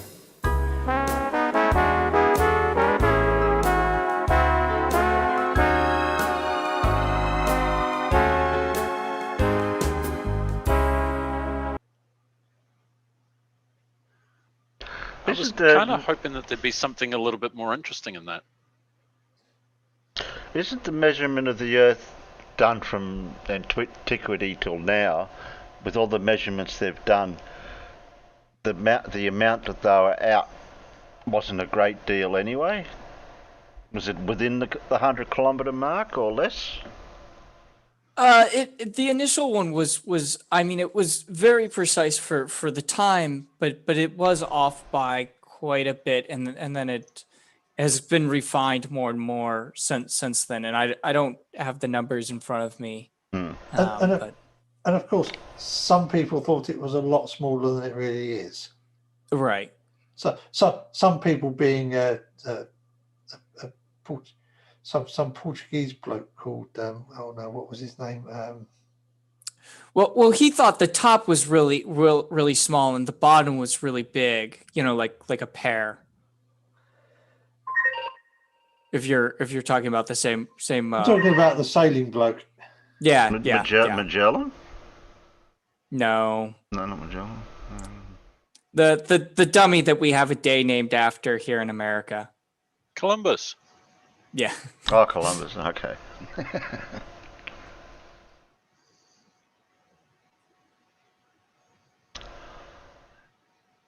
Okay.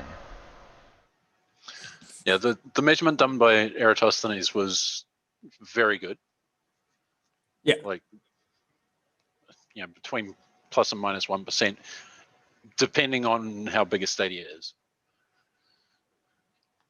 I'm not entirely certain that the measurement of the stadia was what we think it is now. Yeah, there's 3 or 4 different versions of Stadia. Yeah. Nobody knows what he was actually using. I know when I did it, I got within 30 miles. Whoa. Okay. Yeah, the measurements that we can do today are very, very accurate. Even Blue or you or me or whatever, like not even getting to like what the scientists with super accurate stuff can do. Yeah, I'm talking about something I did with a paint stick and a ruler or a tape measure on my back deck. Yep. Or my back dick if I was in.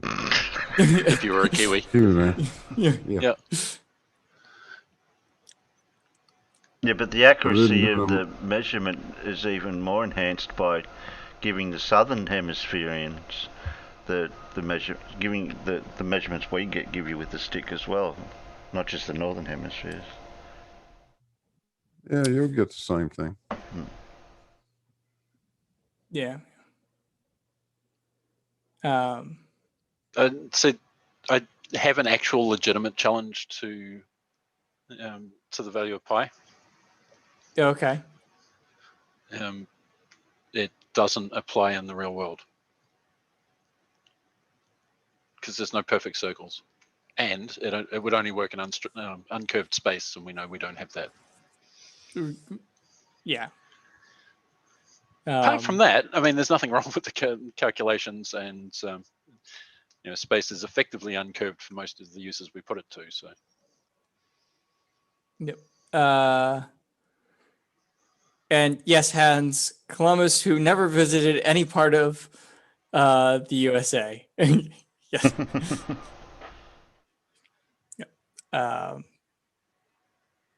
You got close. Hey, Blue, you should know close only counts in horseshoes and hand grenades. Mm-hmm. That's true. But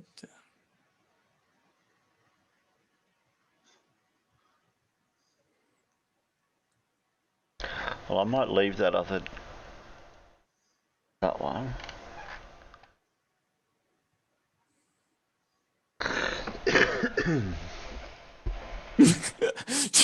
John.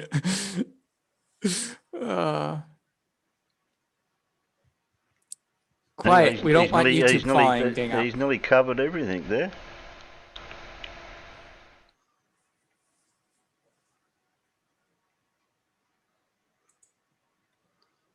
Sorry, Hads, but Puerto Rico wasn't in the US at the time.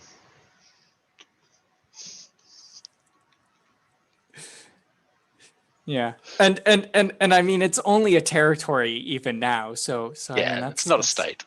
Yeah.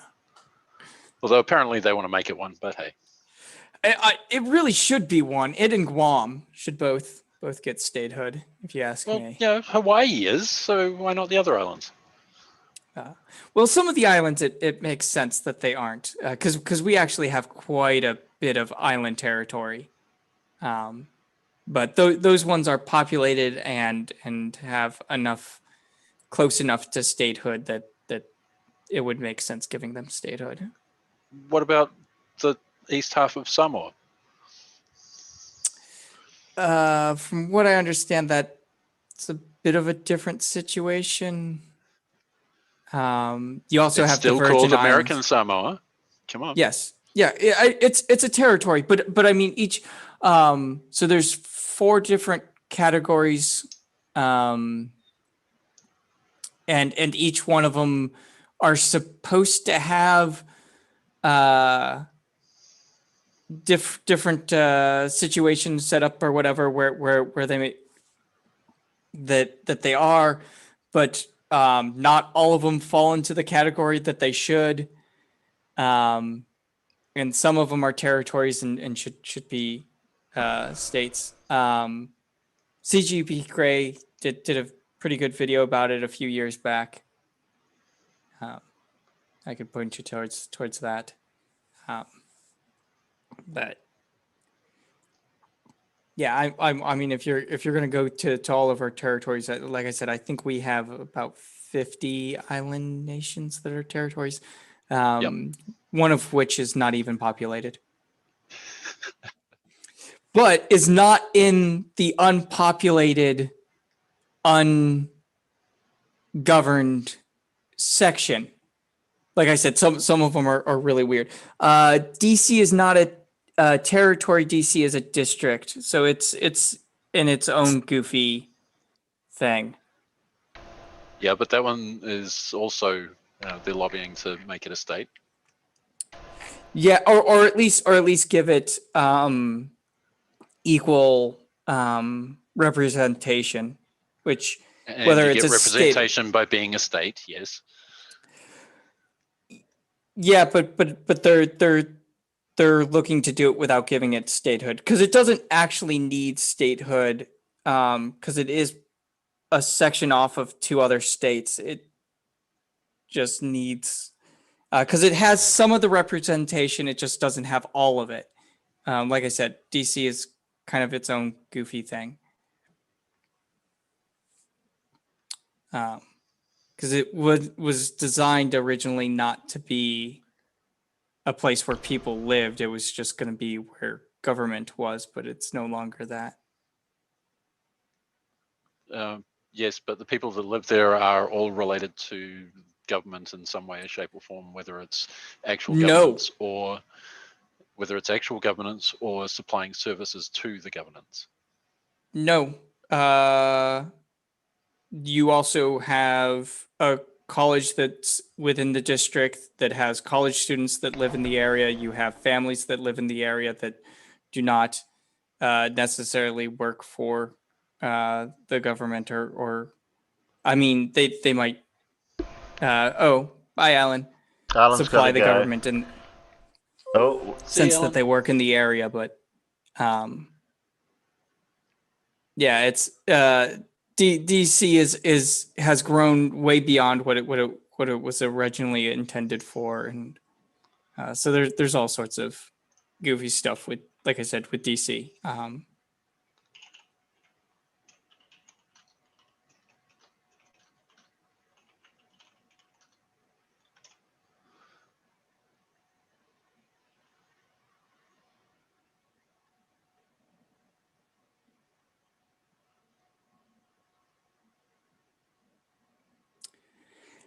Not necessarily, Saber Eagle. The biggest states don't necessarily need to be split up because most of them are mostly empty. So splitting them up would just give us states that don't have any people, or that might have like a person in them.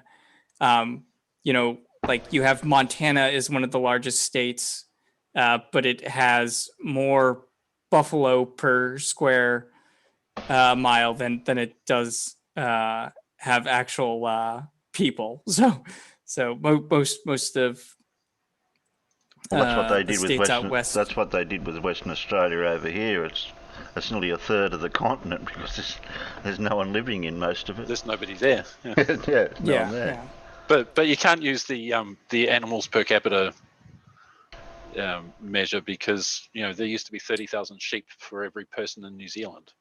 Well, so that measurement actually kind of works because that's an endangered species that there's not a whole lot of to begin with. So it is less populated with people than it is an endangered species that is native to the area. Is kind of the point. There are not a lot of people in Montana, especially if you're not talking about the few large cities. And I put finger quotes around large cities because a large city in Montana would not be considered a large city anywhere else.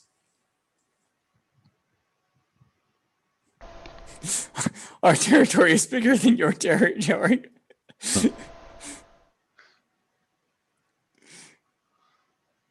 Well, I'll play this last video before we wind up. Yes.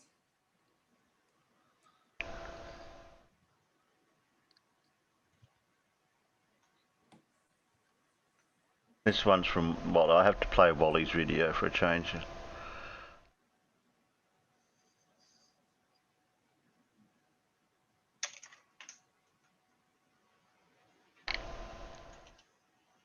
It's about the ISS.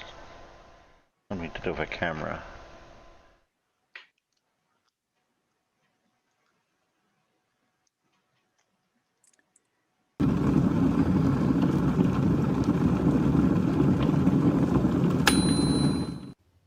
G'day everybody, where's Wally here? Well, if you think I'm sounding different, I'm trying out an MV51 microphone today, so let me know in comments if you think I sound better. It doesn't sound any different to me. I was looking at the ISS, Sounds about the same. Well, not new camera, but a replacement camera for the downward pointing camera. Now this one, they're using a Nikon D4 with, yes, and that is a Nikon D4 Gleam, not a jolly GoPro, you know, the 2x converter, and they have full functionality of the zoom and also the auto exposure, but we'll get to that in a minute. First of all, what we're seeing here playing right now is a nice little thing I captured off the stream the other day, and it was passing over some irrigation in Africa and then in Iraq, and I thought that was particularly cool.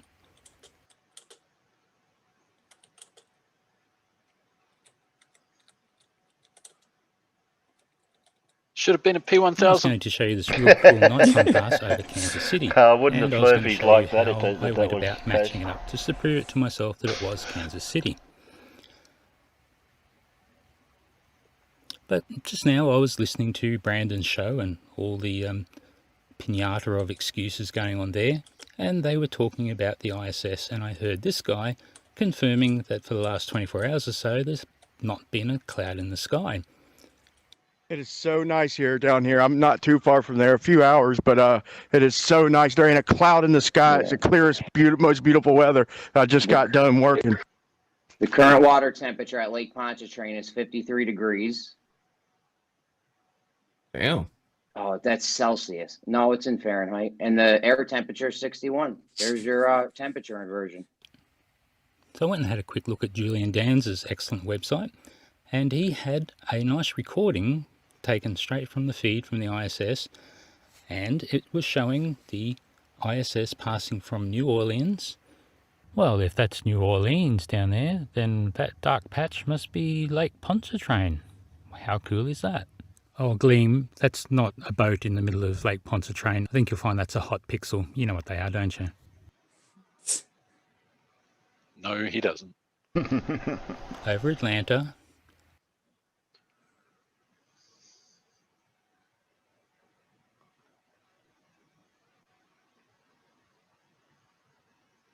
It's weird that it follows that curvy path.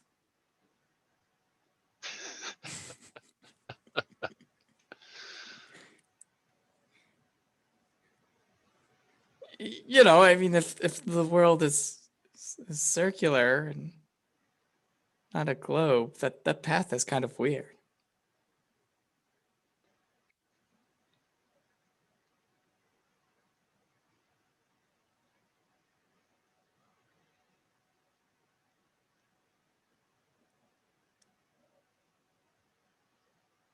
Eventually it got to New York City, which is that little patch down under the clouds there. And that was before the exposure got beaten because the sun... But just look how fast those dull city lights fade away to almost nothing as soon as the ISS pops into the morning sunlight. That was a brilliant bit of proof showing that the ISS camera is now doing a lot of auto exposure. So it is able to pick up these dark cities at night if there's no clouds, and it is also able to adjust for the bright daylight. But when it's hitting that little piece of ISS and there's nothing underneath it, well, it's kind of get really hard to see anything. So I thought this was really great. And Brandon, just as you suggested here. There you go. I'd like to see an ISS passover right now. We're in Florida, the state of Florida, ain't a cloud in the sky. There ain't I mean, it's just, there ain't even a spot of cotton up there. It's totally clear as far as the eye can see, driving up 95 north. And I bet when the ISS goes by, they'll just show a big cloud-infested Florida, as usual. Yeah, right. Compare it. Oh, and Brandon, you could even do a daily housekeeping session. Every time you come onto your stream, go and check the ISS live feed and see how it matches up with reality. You guys just might be surprised. Just have a pop in, see where the ISS is pointing at the moment, and if it's going over somewhere near somebody, you should get them to pop outside and check. Because I think you guys really need to be able to validate that the ISS is showing real-time stuff on its down-pointing camera. And that would give you guys a whole lot of things to chew over, I am sure. All you got to do is prove that the ISS is actually showing real stuff. And I know it's pretty much game over for Flat Earth, but you'd be doing some actual science. So how about it, guys? There you go. I'd like to see an ISS passover right now. We're in Florida, the state of Florida, ain't a cloud in the sky. And I bet when the ISS goes by, they'll just show a big cloud-infested Florida, as usual. So Brandon, who was it who said that whenever they look at the ISS passing over Florida, it's always cloudy? You know, I think they really need to do a bit more research because, oh, what's that I'm showing there now? Could that be Florida? Correct me if I'm wrong, but I don't really think I'm seeing very many clouds there, are you? Interesting. So one fun thing that I noticed now that they're using a Nikon D4 with a teleconverter and the zoom lens has a motor on it so that they can actually zoom in and zoom out. And if you look at this image here, I did actually do a rough calculation and worked out the zoom was around 150 millimeters. But that was giving about a 10-second sweep time for the ISS to cross any particular piece of terrain. But at the moment, it's running around 60 millimeter, which gives around a 30 to 36 second sweep time to cross the terrain, which is a little bit slower, which you would expect. Now, the fun thing is, Brandon, whoever it is on your channel who often says that the ISS would have to be thousands of kilometers higher, 10 times higher, because it doesn't line up with Google Earth, well, it seems like he always forgets to allow for the fact that the camera can have a zoom level that's different, changing. It's not necessarily always the same as what the Google Earth algorithm might try to use. So he's really got no idea, has he? I guess Flatty's just... What is it you say, critical think? Remind me again. A flat earther could never have invented this, because a flat earther doesn't understand optics. Fuck off, you prick. What a... So there you have it, Brandon. Here's the challenge. Now make sure you get the right website when you're looking for the live feed. It's the EOL something. I'll leave the link in the description as always. And I really would like to see you guys try this. You can always get someone to pop in and have a look, or even better still, if you can't find someone in the local area because you don't have many friends, how about a webcam? They'll always talk to you. There's plenty of live streaming webcams around the world that you can double check with. I look forward to seeing what you're doing, and at the end I've left you a special little screen grab from the Himawari 8. I've gotten in the habit of always checking the Himawari 8 when I see there's going to be an ISS pass over Australia, because it's always exactly right as far as the cloud cover goes. So how about that? How do they know?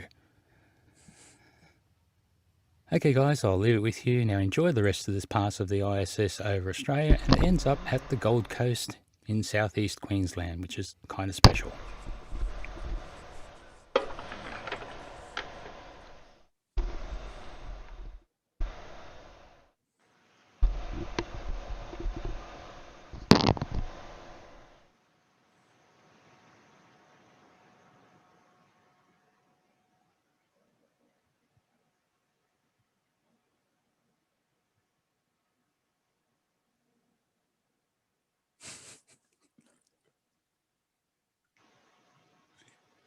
This could take a while.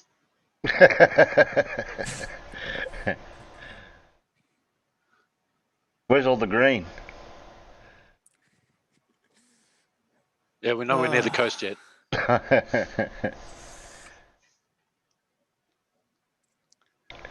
Yeah, not many people live out there. Maybe one person might live somewhere around there.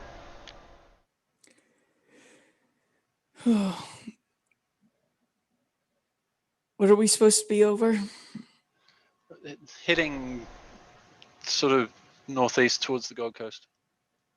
Oh, okay. Yeah, there's people up there. I mean, they're spread out a bit, but there's people up there. Not many. No, not there's a many. town. You could drive for hundreds of miles and not bump into anyone. The Northeast, though, is more populated than you'd think. No, sorry, the path is going northeast, I think, towards. Oh, okay. I'm sorry. Towards, so we're currently south. We're in the north of New South Wales. Oh, okay. Oh, yeah. No, you're not gonna hit many people. Oh, hey, look, some clouds. Yeah, clouds. Maybe they spell out sex. Because it's all CGI, right? Yeah, that's why the ISS photos and the Himawari shots all work, because they're working from the same CGI. Right. So they're just cut and paste Same base model. all those cloud formations. Okay. Yeah. They just pull it from the same server farm. Yeah. I mean, it's got to be the largest server farm ever to produce those images that quickly. You know, the geometry data is not that bad, but yeah, the server. It's the rendering. Yeah. But there's so maybe it's all many done by different. Weta. Yeah, but there's so many different shapes of clouds. That's a lot of. Well, there we go. We're on the coast finally. Oh, wow. That's way up north. That not past Cairns anywhere, is it? Or past Brisbane? No, that was just the southern there it end of the Gold Coast. Oh, okay. I might have went over John's house. North New South Wales. Wait a minute. No, I think John's house might have been a little bit further north. Where that path I was getting ready to say I can see my house from here, but it was too far south. Okay.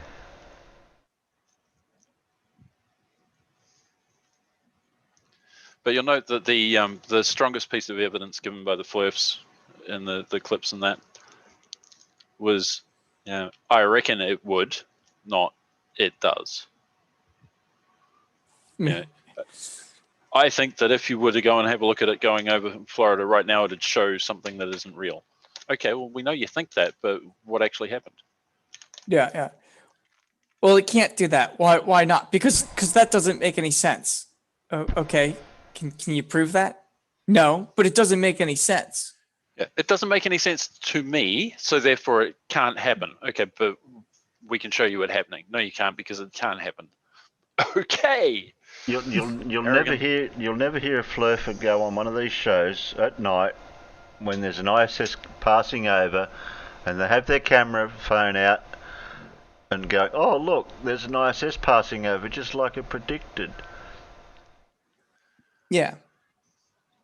Yeah, if you actually think that it's going to show something different to what you can see, then just point your camera up. Show us that it's wrong. But no, they don't. Well, it's not just that they don't, they can't. That's like one night here where, I don't know if it was live stream or a Discord, I can't remember now. Peter's going, "Oh, run outside now, Terry. In about 2 minutes you'll see the ISS come over." So I went out to the back door, looked up at the sky, and there goes the ISS. Yep. I used to be signed up to a website that would tell me anytime any satellites were passing overhead that I would be able to see with, and I could mark, what kind of equipment I had, right? So if it was naked eye or binoculars or a telescope or whatever, and it would just send you alerts, like, hey, you'll be able to see these ones at these times. They'll be at this. Does it have a setting under equipment for half-blind need glasses? Unfortunately, no. Okay. I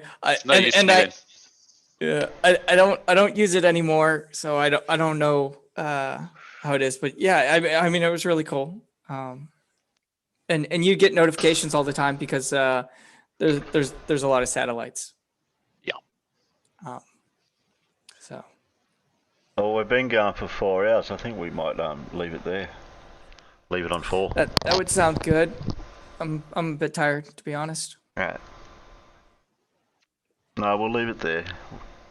If even if though Alan gives me a link for Monday or not, I don't know if I'll be able to stream or not. It depends on what happens.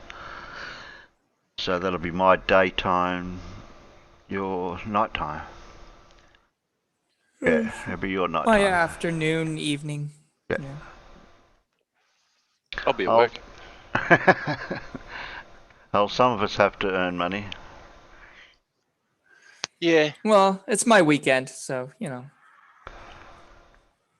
Just think if we could work without having to get money, just for the fun of working.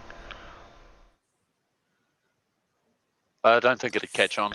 No, I don't think that'd catch on. Okay. Okay. Now, I think you're almost onto something, but if you switch that around, you can get money without working. I think there might be something to that. It might cause some problems. I think it might cause some just problems. a few. Yeah, like, you know, no service industry, no taxes means no money to give to people who aren't working. So yeah, I think there's a few problems. Yeah. Yeah. Oh, we'll just print some more. Yeah, just print more money. Well, I yeah, there's that problem. I was thinking all the crappy jobs that nobody wants to do wouldn't get done because you'd still have people who were curious. You know, you'd still have scientists and stuff like that because you're still going to have people who are like, yeah, but I want to know the answer, so I don't care if you're paying me to do the job or not. But all the crappy jobs that still need to get done, nobody's going to do those. We just have to I mean, pay. yeah, no, I'm good. We'll just do barter system. Yeah. You do a job for me, and I'll give you a cow. But I don't need a cow. Okay. Well, more importantly, I don't have a cow, so how am I going to get shit done? Oh no. That's how barter systems break down. It's like I need a shirt. I've got these 5 hammers. I don't need 5 hammers, but I make hammers. So it's how I pay for everything. Is it hammers? Well, you got to find somebody with nails. No, I need a shirt and I have a hammer. I'm not offering you the hammer. I'm threatening you with it. There you go. That's how it really breaks down. It's okay. So you just need to produce something that you can threaten other people with. I see. Okay. I just need to sharpen my swords. That's all good. No, you don't understand. I don't make hammers. I make threats. Well, that's a bit Yes, hard. that's what I produce in this economy. It's a bit hard to barter then. I'll raise your threat with a promise. Ooh.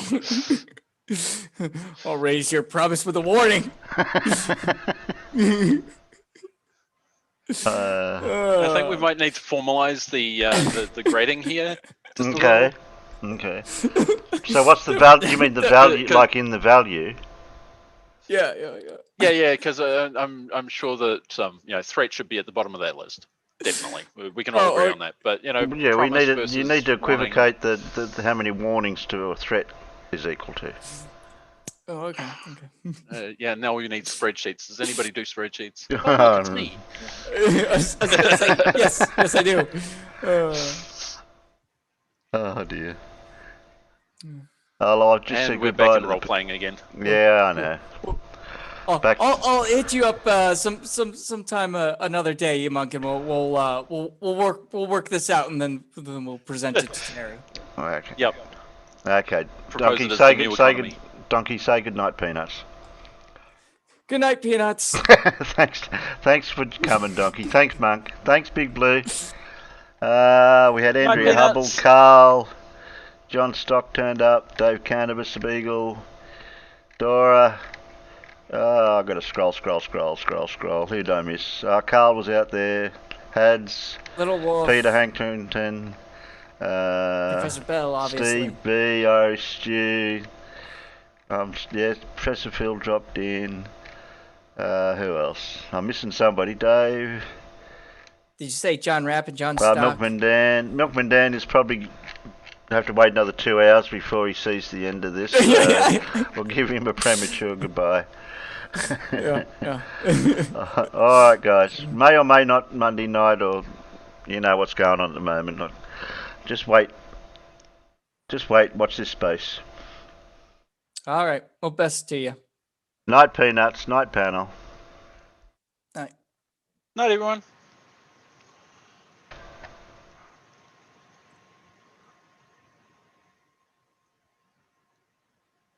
Blue's missing out to say good night. Oh, good night. Oh.